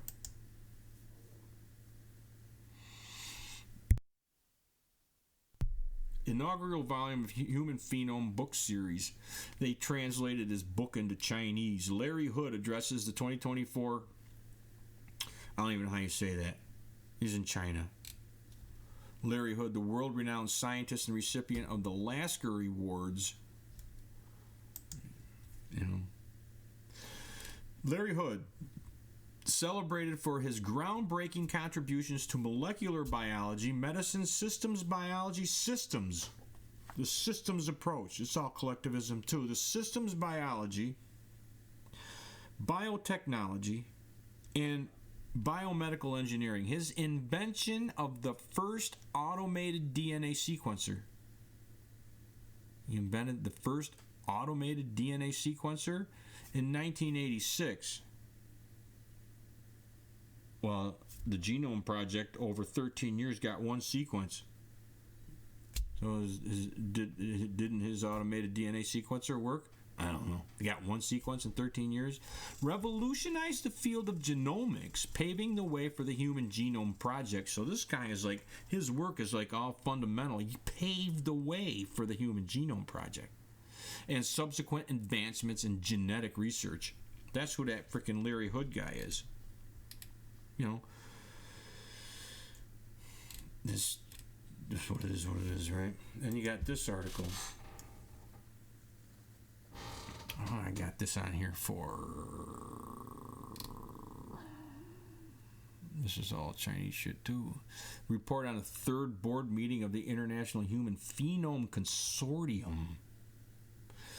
The International Human Phenome Consortium was co-founded by Dr. Jeremy Nichols from Murdoch University in Australia and Dr. Leroy Hood. So that Jeremy Nichols that was in that picture with the Chinese guys there with the glasses, right, at the International Human Phenome Project, and Larry Hood, this guy that we've just been watching, reading these last couple articles, and that was in that video that paved the way for the Human Genome Project, right? These guys co-founded, along with this other guy, Dr. Li Jin from Fudan, the Chinese university, this critical scientific, they founded the International Human Phenome Consortium. This critical scientific project also facilitates the implementation of P4 medicine. Well, we had D4 medicine, now we got P4 medicine. Medicine which refers to predictive, preventative, personalized, and participatory. Like it or not. So is that mandatory participation? I don't know. Hood. That guy, they reference Hood's work in, yeah, as the Kool-Aid that they're drinking. But anyways, this concept has been advocated by Dr. Hood and his research team for years and was considered the largest paradigm shift in the history of medicine. That's who Dr. Hood is.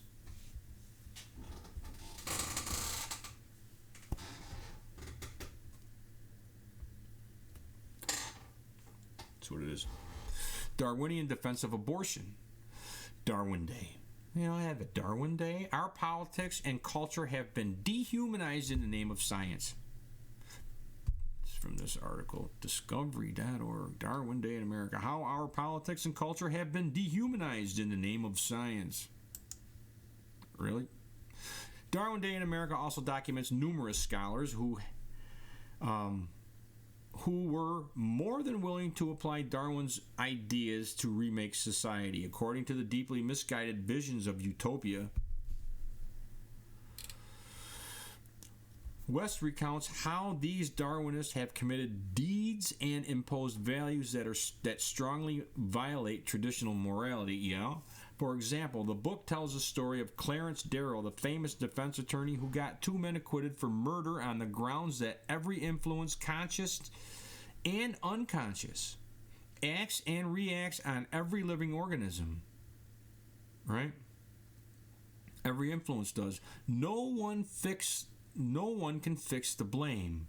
You can't blame that. West adds that the belief that men and women could be reduced to physical capacities plus their material inputs could be profoundly dehumanizing and even rob the criminal offender of the dignity of being treated as a rational being whose choices do matter. Is the modern day victim mentality that permeates society the fruit of such thinking? Is the modern day victim mentality that permeates society the fruit of such thinking? The victim society. Well, everybody's a victim. Everybody's oppressed, right? I think he's going someplace else. Well, you can't blame the victim because whatever he's thinking and whatever he does is a result of evolution, man. I mean, the evolutionary. So if you're going to act and do something, then that act or thought process that you're doing or the act that you're acting out, how can it be wrong if it's an evolutionary process being made by the fruit of evolution? I don't know. That's some dumb shit, right? Is it crazy? Is it hyperbole? Yeah. Anyways, Darwin's ideas were just used to let the guilty go free. Darwin's ideas weren't just used to let the guilty go free. They have also been used to harm the innocent. Darwin Day in America provides a carefully documented treatment of the eugenics movements in the United States in the early 20th century and how it was inspired largely by evolutionary thinking. Yeah. After all, Darwin's own cousin, Francis Galton, coined the term eugenics as a means of improving society through breeding, or the lack thereof, or the forced sterilization thereof. Inspired by Inspired by evolutionary biology. Oh, yeah. Brett Weinstein, right? Inspired by evolutionary biology and pushed by evolutionary biologists, eugenic policies ultimately resulted in the forced sterilization, not to mention forced vaccinations, of tens of thousands of innocent Americans, and those policies were often deeply racist. Yeah. Eugenists supply their concerns about race crossing with special virulence to blacks who they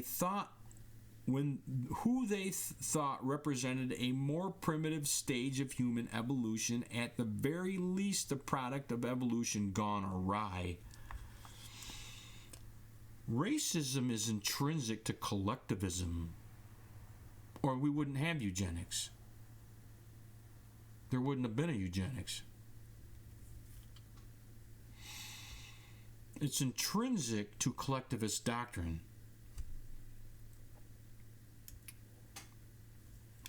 Darwin Day in America also documents how modern pro-abortion defenders, family planning, retain connections to eugenics arguments and invoke evolution to justify their views, as West explains.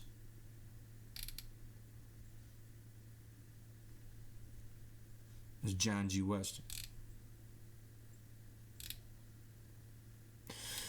It was only a matter of time before someone resurrected an implicitly Darwinian defense of family planning. In 2004, Alexander Sanger, Planned Parenthood founder Margaret Sanger's grandson, did precisely that. Chair of the International Planned Parenthood Council, Sanger published a provocative book arguing that the opponents of abortion ignored the facts of evolutionary biology, because they failed to recognize that human beings have evolved through natural selection the capacity to control their own reproduction. In his words, quote, humanity has evolved to take conscious control of reproduction and has done so in order to survive.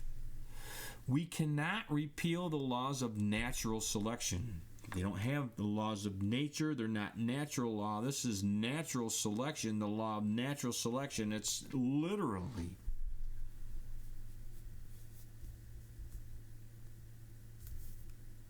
opposing concepts. Nature does not let every life survive. So if you have an abortion, and then that would be nature not letting every life survive. Humanity uniquely and to its benefit can exercise some dominion over his process and maximize the chances for human life to survive and grow. Claiming to disavow the old eugenics because of its junk science and coercion, Sanger nonetheless made what is essentially a eugenics-based argument. Yeah, it's intrinsic to the whole of progressive collectivism. You get in the middle of, eugenics bad, progressivism versus progressivism eugenics good, progressive eugenics bad versus progressive eugenics bad. You pick a side in that, and it's already a side that's both of them sides have targeted our republic, our founding principles, and our liberty for destruction. Abortion on demand is biologically justified because it aids the human race in its struggle to survive in its evolution, right? Thus, abortion is good, and we must become proud that we have taken control of our reproduction. This has been a major factor in advancing human evolution and survival. It's a quote. Abortion is good, and we must become proud that we have taken control of our reproduction. This has been a major factor in advancing human evolution and survival. We live in a Darwinian world, like it or not, Sanger later explained. I mean, evolution justifies abortion. Evolution justifies the criminal going free. Darwinian defense of abortion,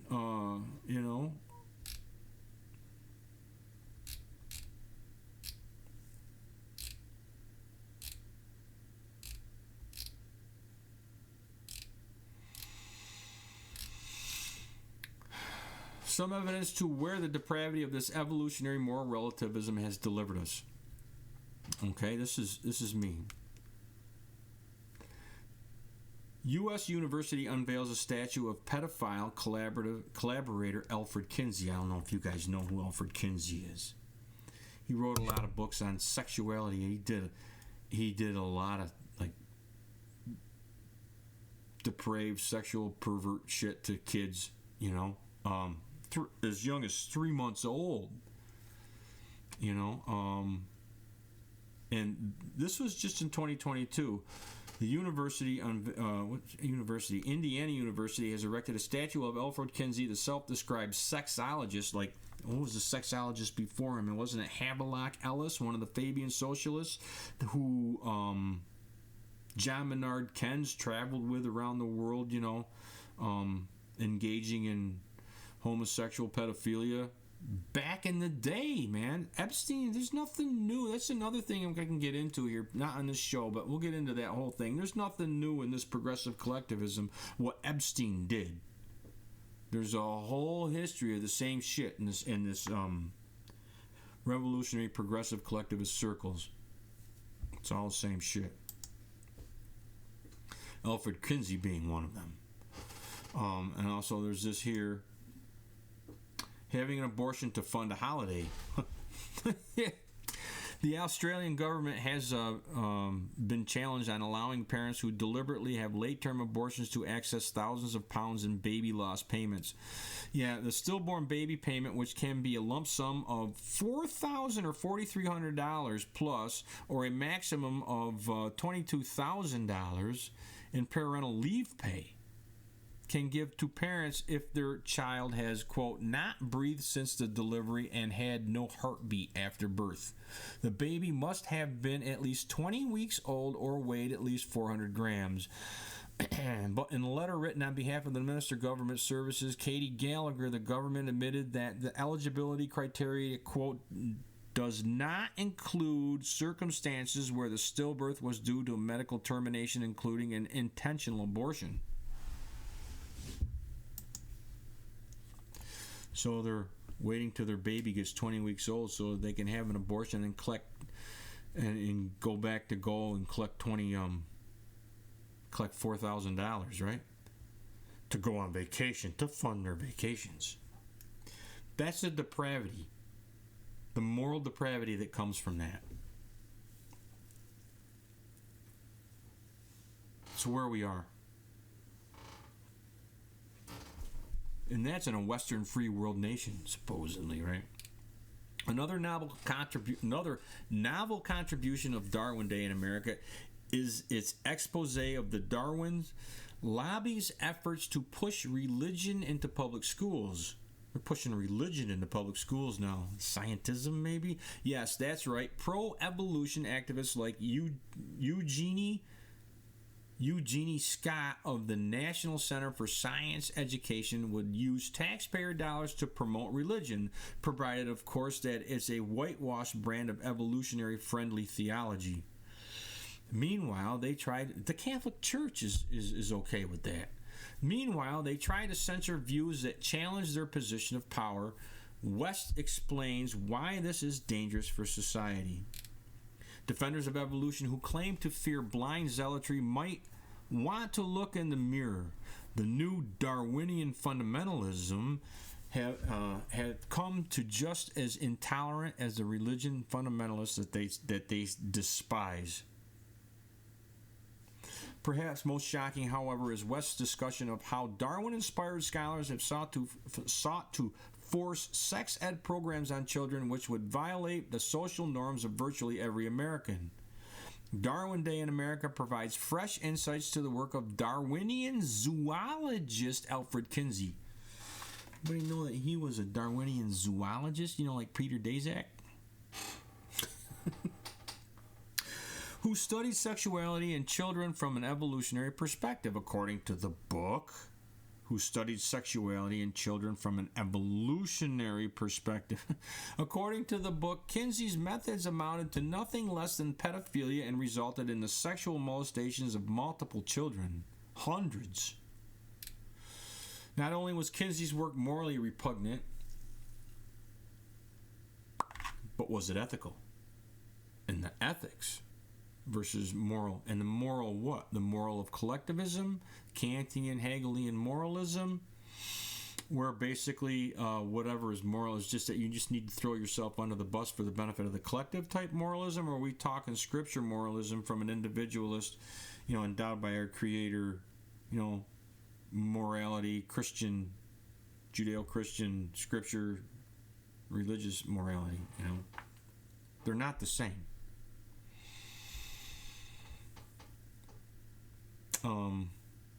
Yeah. And not only was Kinsey's work morally repugnant, but it turned out to be junk science. Kinsey manipulated data to overstate the degree of sexual activity among children. Unfortunately, many have taken Kinsey's bogus evolution-based theories and tried to apply them to public school curricula. Darwin Day in America explains how these activists have sought to reshape social norms about sex. They're disrupting the normative on every level about everything. So it would be consistent. The ultimate result of Darwinian moral relativism, can be seen in the sex research of zoologist Alfred Kinsey. There it is again, zoologist Alfred Kinsey, and the moral pluralisms embraced by the sex education reformers, and similar of the SEICUS and similar organizations. Their efforts to convince the public that all variations of sexual behavior are normal, including adult-child sex and even incest, were a logical culmination of the approach Darwin pursued in The Descent of Man.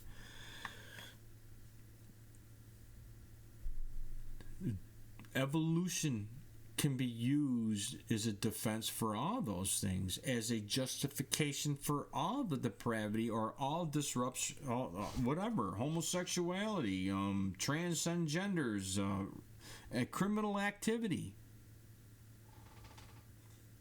whatever. Also from Discovery Institute. This is what, that was from the Discovery. Yeah, I wanted to show you that. See, that was from the Discovery Institute. That's the article that we just kind of went down over from the Discovery Institute, right? Darwin Day. From the no, you think that they're defending America's founding principles, or from a liberty perspective, you want to jump on that bandwagon because there's calling out what these Darwinians and evolutionary biologists are doing, right? I got this article also from the same Discovery Institute. Just in the city of Bellevue, Washington, where Bill Gates and Jeff Bezos own lakeside homes, one homeowner finally got their property back after a 2.5-year legal battle to evict unlawful tenants. During that time, the tenants lived rent-free in a $2 million home at the expense of the property owner and of taxpayers. In February, the tenants were finally evicted and the family got their home back. This Bellevue squatter saga rose to national infamy. The story was followed by millions on social media, and I'll break down the policy and ideological environment that allowed this 2.5-year free housing stint to happen. But I also want to talk about how this story poses an uncomfortable challenge to the idea that housing is a human right. First, let's walk through the facts of this case. In July, housing is a story poses free housing and ideological environment that allowed this 2.5-year free housing stint to happen. But I also want to talk about how this story poses an uncomfortable challenge to the idea that housing is a human right. First, let's walk through the facts of this case. In July 2022, the Kim family, allegedly a dual-income household, signed a 9-month lease on the Bellevue home and paid the first month's rent of $4,400. That was, however, the first and last time they paid rent. Over the course of the next 30 months, the homeowners, a first-generation immigrant family, filed 4 separate eviction cases, each of which were drawn out for months at a time and then dismissed when a taxpayer-funded legal assistance group called the Housing Justice Project paid their back rent. Renters in King County have a right to free eviction assistance and legal representation, and they enjoy a right to remain housed at the expense of the property owner during the eviction process. And thanks to a backlog of at least 2,000 cases, it's not unusual for these eviction processes to drag on for months and even years in King County. That's just some of the policy environment facing landlords and tenants here, but we also face a brazenly anti-landlord rhetorical environment, where landlords are always the villains and tenants are always the victims. One of the clearest examples of this is when a renter in Seattle opened fire on sheriffs as they arrived to serve an eviction. One sheriff was critically injured. The tenant proceeded to barricade themselves in the unit and then tragically committed suicide. The response in Seattle was to organize a Take Back Your Power protest in honor of the tenant. And the Seattle Democratic Socialists of America released a statement following this incident calling for, quote, mass resistance against evictions and blaming the fatality on, quote, the violent character of our capitalist housing system, which prioritizes the profits of landlords over the human right to housing. The human right to housing. What does that mean? Well, to different people, it means different things. To its more moderate proponents, a human right to housing means the freedom to access housing, to not have your property taken from you, and to a government safety net for those in the most financial need. The United Nations details a right to housing in international law as a kind of mix of protections against government interference and also the provision of goods and resources, with a somewhat vague standard of progressive achievement towards the full realization of a right to housing.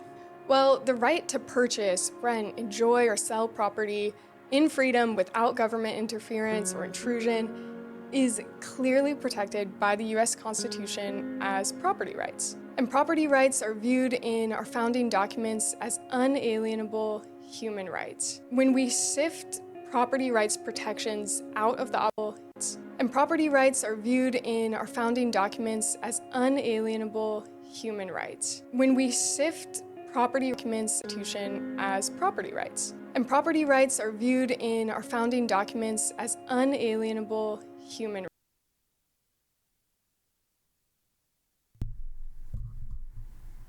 These are the people telling us in our founding documents that property rights are unalienable human rights.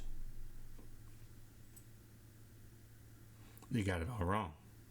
I can most assuredly tell you there is no human rights protected in our Constitution except for after the 14th Amendment, I guess. I don't know. They have human rights laws. That's why human rights laws. See, a Constitution binds our government to small size. Human rights, the power to for the government to be the provider of positive rights, is a theory that contradicts, that is counter, that is diametrically and diabolically both opposed to our founding principles and what our limited form of government is. We don't have human rights in our Constitution. Our Constitution was written before the concept of what human rights, well, human rights came out in 1946 or 48 or some shit. I mean, they had the rights of man and shit before that. Was all the same collectivism before that, but this is the thing. This is the thing, you know, where they're going. You jump on a side, you pick a side, you think that you have a horse in that race, or that they're going to back you up, or they're defending what you believe in. And as soon as you take a side in these progressives coming down through, you've given up everything that you actually support, and you've jumped into the abyss of the dialectal here. It's the pragmatism. You sacrificed at least half of what you believe in to jump in the abyss. You know? I'm just saying, I said they got it all effed up, showing that even the so-called conservative Discovery Institute is nothing more or less than just another scripted clown under the same big tent of the same revolutionary collectivist circus. You know, that's the expression we used to have. Oh, what's going on? Well, you know, same circus, different clowns. It's all the same circuit, different clowns. You got the clowns of the medical freedom movement. Same circus under the same big tent, just different clowns doing different things. Scripted clowns. But anyways, is housing a human right, you know? I don't know. I can't watch anymore. We should watch that maybe if you want to. I got a couple things I want to get down through here. Genetics, epigenetics, and pregenics. Not only do you have genetics or epigenetics, which is post-genetics, now we got pre-genetics. If the blame game of genetic disorders genes are credited with disrupting the lives of millions of people around the world, the disruption of any system in the body is blamed as a bad gene effect. Genetics ruling lives of living systems is a Darwinian hangover. The idea that genes control biology is a hypothesis that has never been proved, and this is because of the confusion. I gotta show you this article.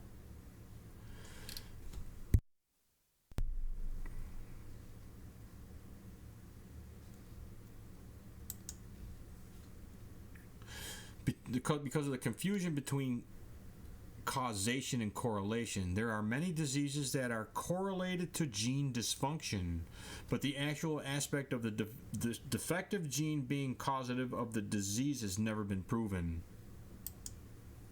Who do they footnote that to? Metaphors in the role of genes in development, written in 1990.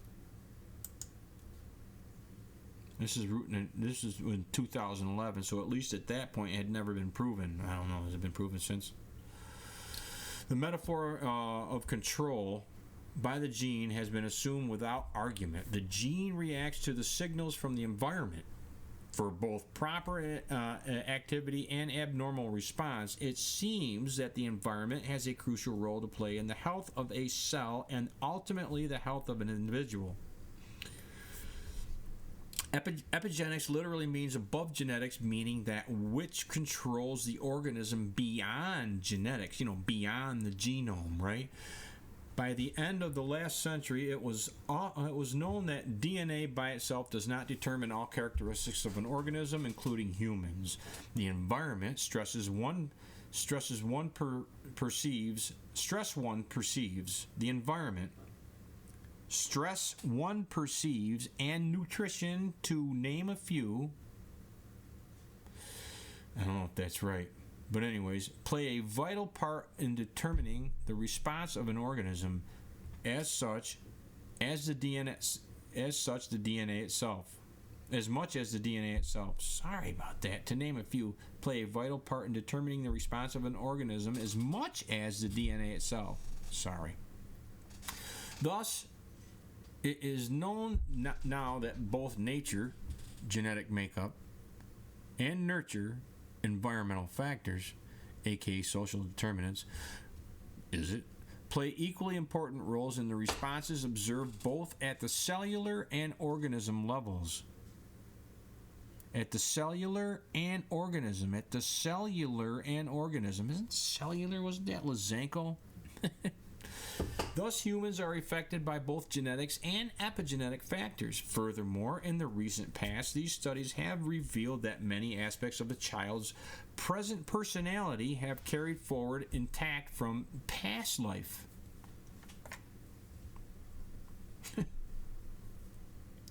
Read that again. These studies have revealed that many aspects of the child's present personality have carried forward intact from past life.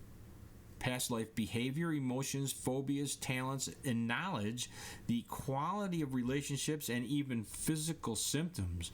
The author suggests that if the personality carries forward from one life to the next, then there is a need for developing a theory of personality that spans over many lifetimes. Shit you not. All these go to show that personality is not the product of nature and nurture alone, as seen in a particular life. It has added dimension of many previous lives. Thus, there is a need to introduce the concept of pregenetics. Holy shit! Known as, Vasana, Sanskrit, the sum total of personality traits that a person inherits from all his or her actions over many lifetimes. So this is what explains the genetic relativism of not only split personalities, but furries and transgenderism as an evolutionary pregenetic condition. Well, if it doesn't come from this paradigm or this realm of reality, maybe it's a leftover evolutionary trait passed on from previous paradigms or realities. Yeah, who knows, right? Throwing it out there. Yoga and evolution. Who knew, right? We have to understand what evolution is, how science fits into the process of evolution, and how yoga is a part of that ongoing process. Evolution is the aim, the goal towards which we are all constantly moving. A definition of the word evolution in one sentence is the process of moving from diversity to unity. You don't want to be a divergent. Now, I don't know. I'm not saying that yoga has anything to do with this, but there's people out there that are saying yoga, that this is what yoga is. I don't know what yoga is. You know,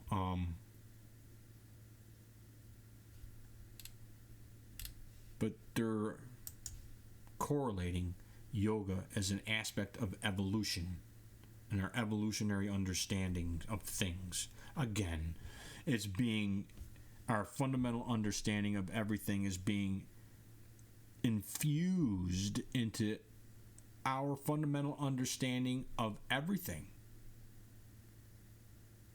Everything. The social brain reads reactive genome, neuroscience, epigenetics, and the new social biology. I'm trying to wrap this up here. I want to get down through this. This is from 2014, and this is this article here. Minnie P's going to get about time for her to get kind of nuts here. The social brain meets the reactive genome, neuroscience, epigenetics, and the new social biology. School of Sociology, University of Nottingham in the UK, Australia.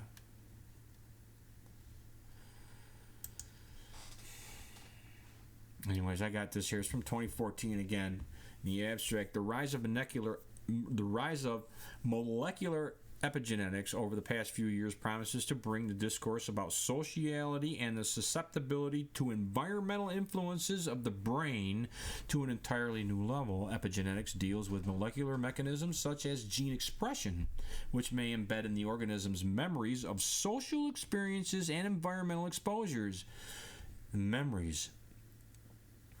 These changes in gene expression may be transmitted across generations without change in the DNA sequence. So we're going to get this heredity passed down, the social, environmental influence on our genome, but it's not going to affect our DNA sequences. Do they know that from science, or are they just saying that, you know? We got to roll the tenets of this social revolution in here. It won't affect the genome. Epigenetics is the most advanced, just like, you know, transfection won't infect the DNA either, right? Same shit, probably. Epigenetics is the most advanced example of the new post-genomic and context-dependent view of the gene that is making its way into contemporary biology. In my article, I will use the current emergence of epigenetics and its link with neuroscience research as an example of the new and in a new way unprecedented sociality of contemporary biology. So we're going to socialize biology. Again, right? After a review of the most important developments of epigenetics research and some of its links with neuroscience, in the second part, I reflect on the novel challenges that epigenetics presents for the social sciences for a reconceptualization of the link between the biological and the social in a post-genomic age. This is going to be the title of this show, I think. The link between the biological, reconceptualizing of the link between biological and the social in a post-genomic age.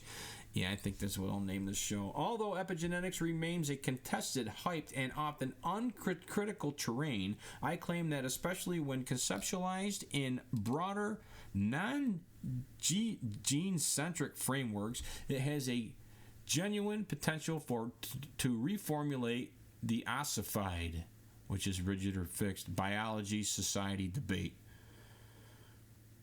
I had to look that word up. That's why I kind of put it in there. I never heard of it before. Not only does a very small percentage of the genome, less than 2%, act according to the classical definition of the gene. So, not only does a very small percentage of the genome, less than 2%, act according to the classical definition of the gene. So the human genome is only 2% of the human genome is actually genes, right? I don't know. As a protein coding sequence, but most of the non-protein coding DNA, in fact, plays an important regulatory function. The genome is therefore today best described as a vast reactive system embedded in a complex regulatory network with distributed specificity. According to these guys, according to these guys, according to this Kool-Aid that they're drinking here, and according to that Kool-Aid they're drinking there, this is what backs up what they just said. An important part of this regulatory network is involved in responding to environmental signals, which can cover a very broad range of phenomena, from the cellular environment around the DNA, to the entire organism. In the case of human beings, their social and cultural dynamics. To sum up a decade of empirical and conceptual novelties, the conceptualization of the gene has become dynamic and perspectival in what can be called the new post-genomic age. It addresses genes as part of a broader regulative context embedded inside cells and their complex chemical environments that are in turn embedded in organs, systems, and societies. This is a new synthesis between Lysenkoism and, the new Marxian socialism? Is this like the synthesis maybe between Mendelian and Linusky? Is that Leon Linusky and Levin and that Marxism and the Marxism of Lysenko? Is this like a synthesis here or some shit? I don't know. It addresses genes as part of a broader regulative context, quote, embedded inside cells and their complex chemical environments that are in turn embedded in organs, systems, and societies. So they're what's embedded in societies. Genes are now seen as a catalyst.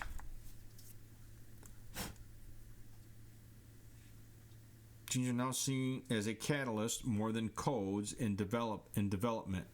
Followers rather than leaders in evolution. Versus the selfish gene, in which we're only a meat suit and we don't matter. The individual person or organism doesn't matter. It's the selfish gene. Richard Dawkins is selfish gene, right? He's one of these people that they refer to as, determinist, genetic determinists, that the Marxists don't like, right? He's one of the new atheists, new militant atheists that just want to get rid of all religions in the world. And we're thankful to have Brett Weinstein coming to our defense because, it's an evolutionary process. We need to give these religious people grace that they believe in God only because it's a part of an evolutionary process. I shit you not. That's what it is. Followers rather than leaders. According to all this Kool-Aid, Lusky 210 and Elman 1996, all that. See, they're just showing you all the Kool-Aid you're drinking. Post-genomic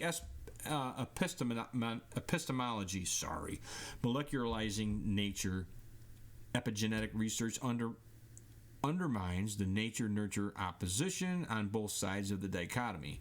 To the extent that genes are now defined by their broader context, our understanding of nature becomes less essentialist and more epigenetic. That is always entangled with social and environmental factors. This is all this freaking gobbledygook shit. You gotta read down through it and decipher all that freaking shit to come up with this. This is it. This is why This is the whole thing.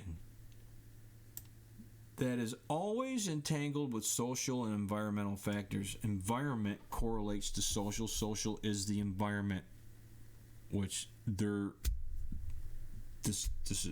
I'm not making this shit up. I'm not seeing shit. However, the epistemic conditions for environmental, social, or experimental factors to become readable in the epigenetic paradigm is their translation into signals at a molecular level. This trend finds confirmation in the fact that different social categories from race to class, that's a social category, from race to class, and environmental factors from maternal care to food and toxins are being increasingly conceptualized today in molecular terms. No reference evidence of acquired knowledge or guardrails or scripts. That's what I'm just trying to tell you again. All these references, are these people this freaking smart? They have this much freaking knowledge on this shit that they know all these freaking people, or are they just, you look at it like, is there a single thought in here that this author has on their own? That these are the guardrails within which his whole process is. They're guardrails. It's the script. This is the script. That's the Kool-Aid they're drinking right here to come up with all this shit. There's no original thought process outside the script, outside the Kool-Aid, whatever the Kool-Aid that you're drinking says, you know. Got the social genome model. The social genome model is a powerful policy tool that can forecast the long-term effects of policies, programs, and practices using nationally representative data to track academic, social, and economic experiences of people from birth to middle age and beyond. The social genome model can identify paths to upward social mobility. Here, where are you? There you go. Gotta keep around just some food there. Get through this here. Can identify paths to upward social mobility and assess the effects of specific policy and program interventions. The social genome model is a critical tool for policymakers, central planners, deciding whether and how to invest in programs, initiatives, and interventions. While evaluating studies that follow children into adulthood are resource and time intensive, the social genome model gives research and policymakers a cost-effective virtual laboratory to understand how policy changes will affect children. A virtual laboratory, yeah, just everybody, all the kids, all tracking everybody. Your virtual laboratory, like Cooey says, we're all lab rats. You don't have to be thrown on the table and dissected to be a lab rat. We're thrown in, we're being tracked. It's right there. It's right there. The social genome model, okay, gives researchers and policymakers a cost-efficient virtual laboratory to understand how policy changes will affect children. At the time those changes are under consideration in real time rather than in years or even decades in the future. So in real time, right? The social genome model originally developed at the Brookings Institute. Remember the Brookings Institute? And based in the Urban Institute.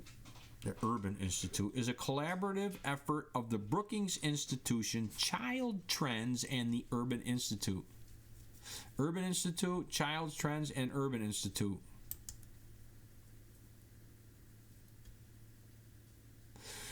This group is a non-for-profit that was originally funded by President Lyndon Johnson's The Great Society shit, right? And group and is hand-picked cohorts to provide research supporting his administration's liberal entitlement programs, the Great Society. So it was founded to support Great Society, utopian, progressivist policies. Right there. Let me see. Yeah. And I did a thing on that. That's what the Urban Institute was. Child Trends, same shit. Brookings Institute, same shit, right? There's a universal declaration on human genome and human rights. Did you know that? Article 1, the human genome underlies the fundamental utility of all members of the human family, as well as recognition of their inherent dignity and diversity. In a symbolic sense, it is the heritage of humanity. Where'd you go, P? You go, kid? Just about done here. Article 3, the human genome, which by its nature evolves, okay, it is subject, so it's like a living document. It's like a living document. Evolves. It's a subject to mutations. And what else is there? It contains potentialities that are expressed differently according to each individual's natural and social environment. There, see, I'm saying that not just environment, it's the social environment. Come here, kid. It's right there. I'm not making this shit up. Including the individual's state of health, living conditions, nutrition, and education, aka according to their social status, be it suppressed, disadvantaged, or privileged, thus their need for the enslaving world socialism and redistributed justice of human rights. Again, their social environment. Your evolution depends on your social environment. And the cure that communism and socialism and world socialism and the redistributive justice and the human rights and all that dumb shit is, it's all one. It all rolls in. Article 4 of the Universal Declaration of Human Genome and Human Rights from the United Nations. The human genome in its natural state shall not give rise to financial gain. So you can't support capitalism. Article 8, every individual shall have the right to, according to international and national law, to just reparations for any damages sustained as a direct and determining result of an intervention affecting his or her genome. Don't worry, transfection or the COVID vaccine mRNA ain't going to affect your genome, right? Or your genetics, or your genes, or your DNA. Article 25. Nothing in this declaration may be interpreted as implying for any state, group, or person any claim. Nothing in this declaration may be interpreted as implying for any state, group, or person any claim to engage in any activity or to perform any act contrary to human rights and the fundamental freedoms, including the principles set out in this declaration. So, nothing can be contrary to human rights, but nothing in the human rights can prevent them from doing what you want. It's the collective that matters. See, that's the whole thing. That's the whole thing. So in review, per the central narrative, mRNA vaccines cannot change your genome or your DNA, right? I got this from the National Center for Science Education. Why mRNA vaccines can't change your genome. Holy shit. Pete, come here. She's got to be part of this here for a minute. Yeah, you tell them. Why mRNA vaccines can't change your genome. A lesson from Elmer Elevator. What? This is kind of nuts. Look at this. A rhino with a toothbrush.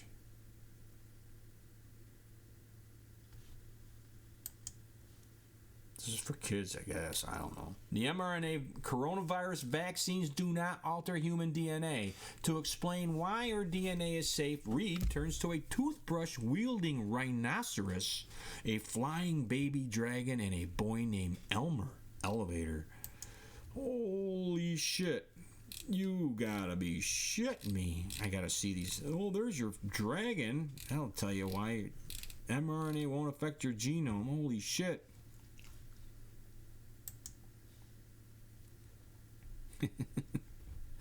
Yeah. One, per a National Human Genome Research Institute fact sheet, okay, right here.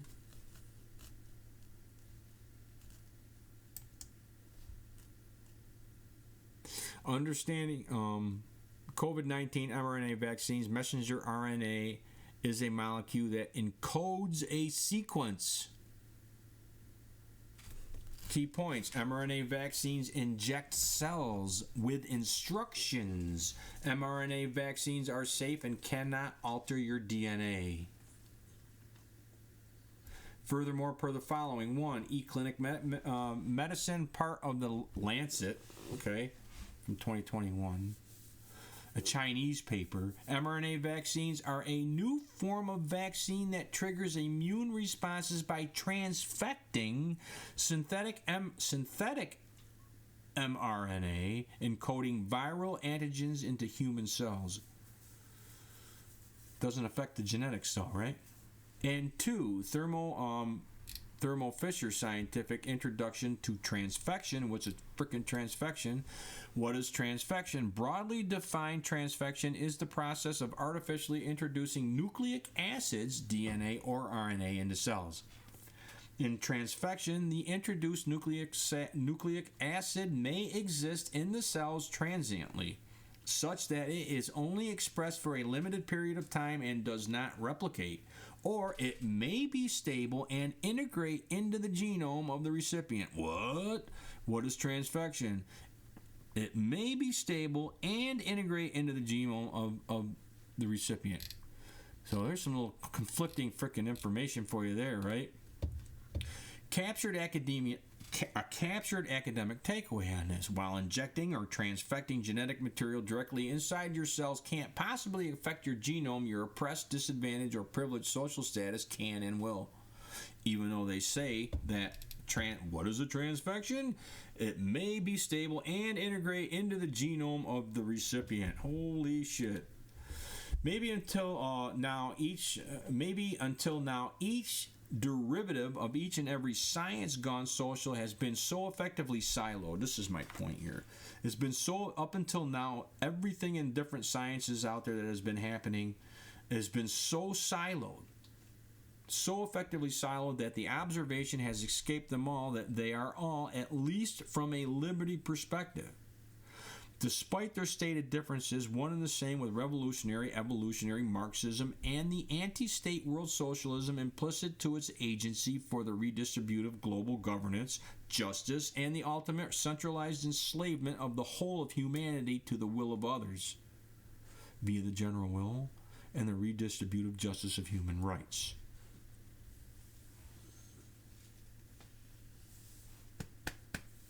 Remember, most all evolutionary science observations are fundamentally godless, if not rabidly anti-God, right?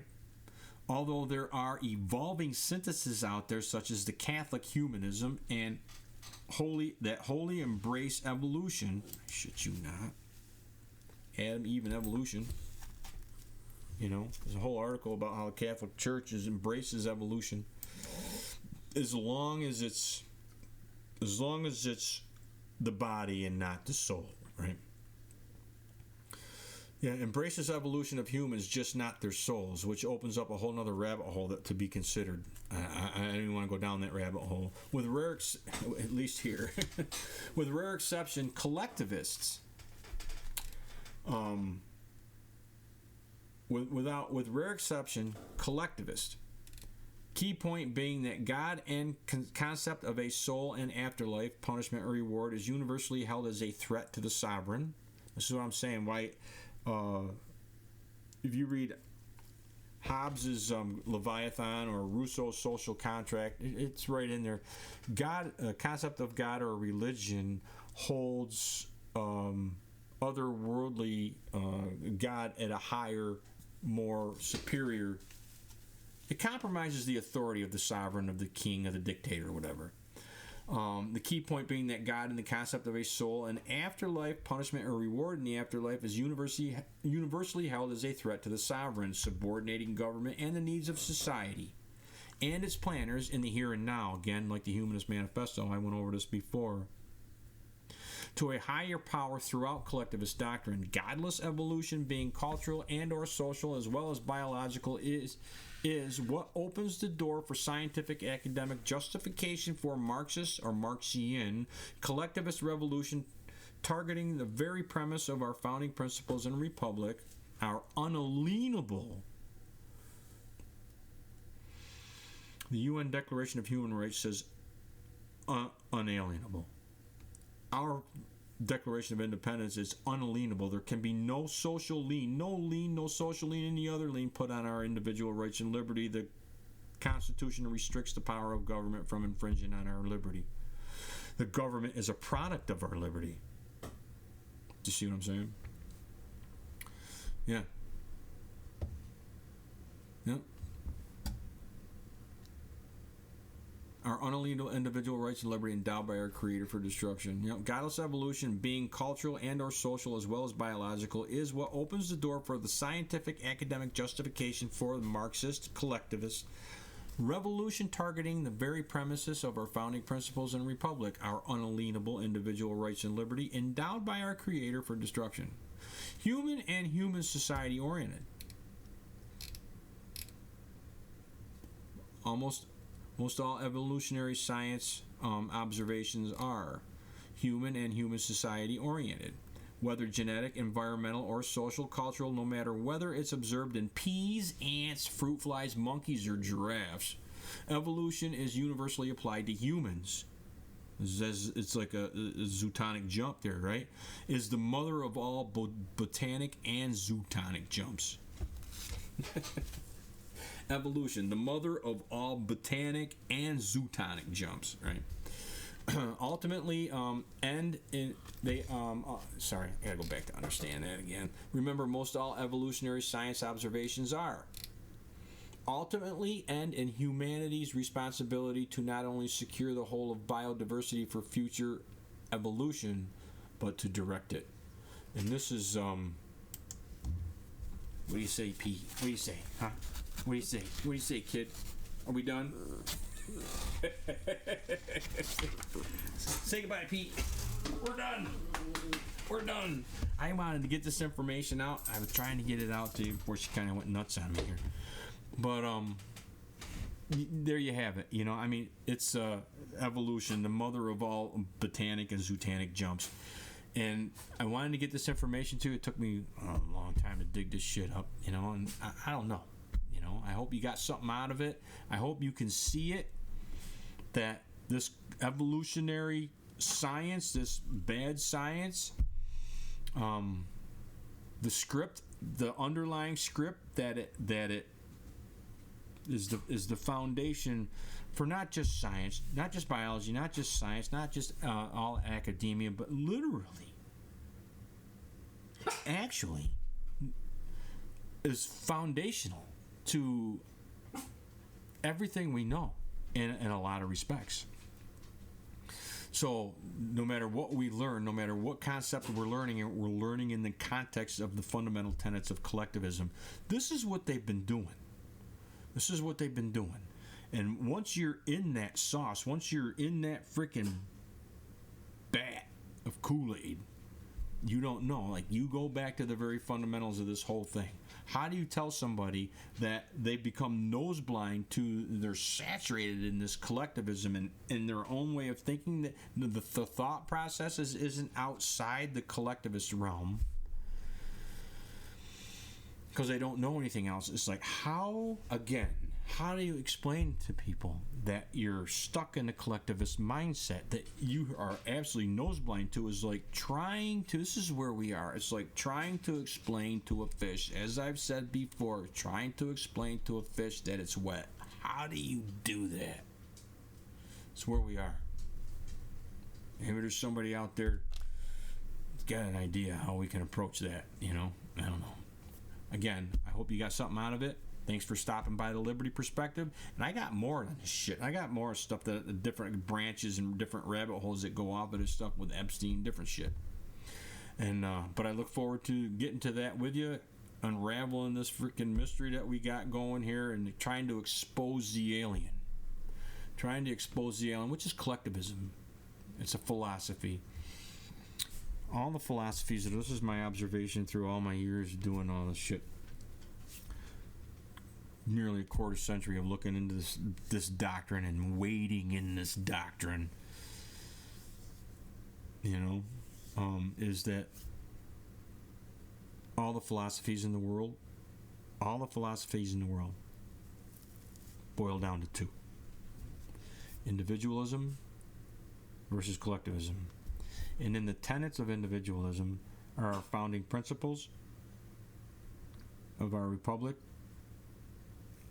our limited form of government, our free society, our individual rights and liberty. That's individualism.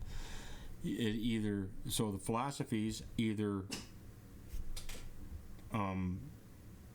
support that, or they must be counter to that, and that's collectivism. Collectivism versus individualism. That's where we are.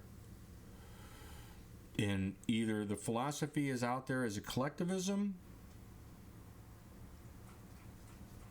where we are. If we understand what philosophies are collective, is we can get to learn how to identify the collectivism and call it out as the enemy of our liberty. Again, you have to be able to recognize it. You have to understand and know what the fundamental principles are of our founding, of our individual rights and liberty, before you can identify what its enemies are and why.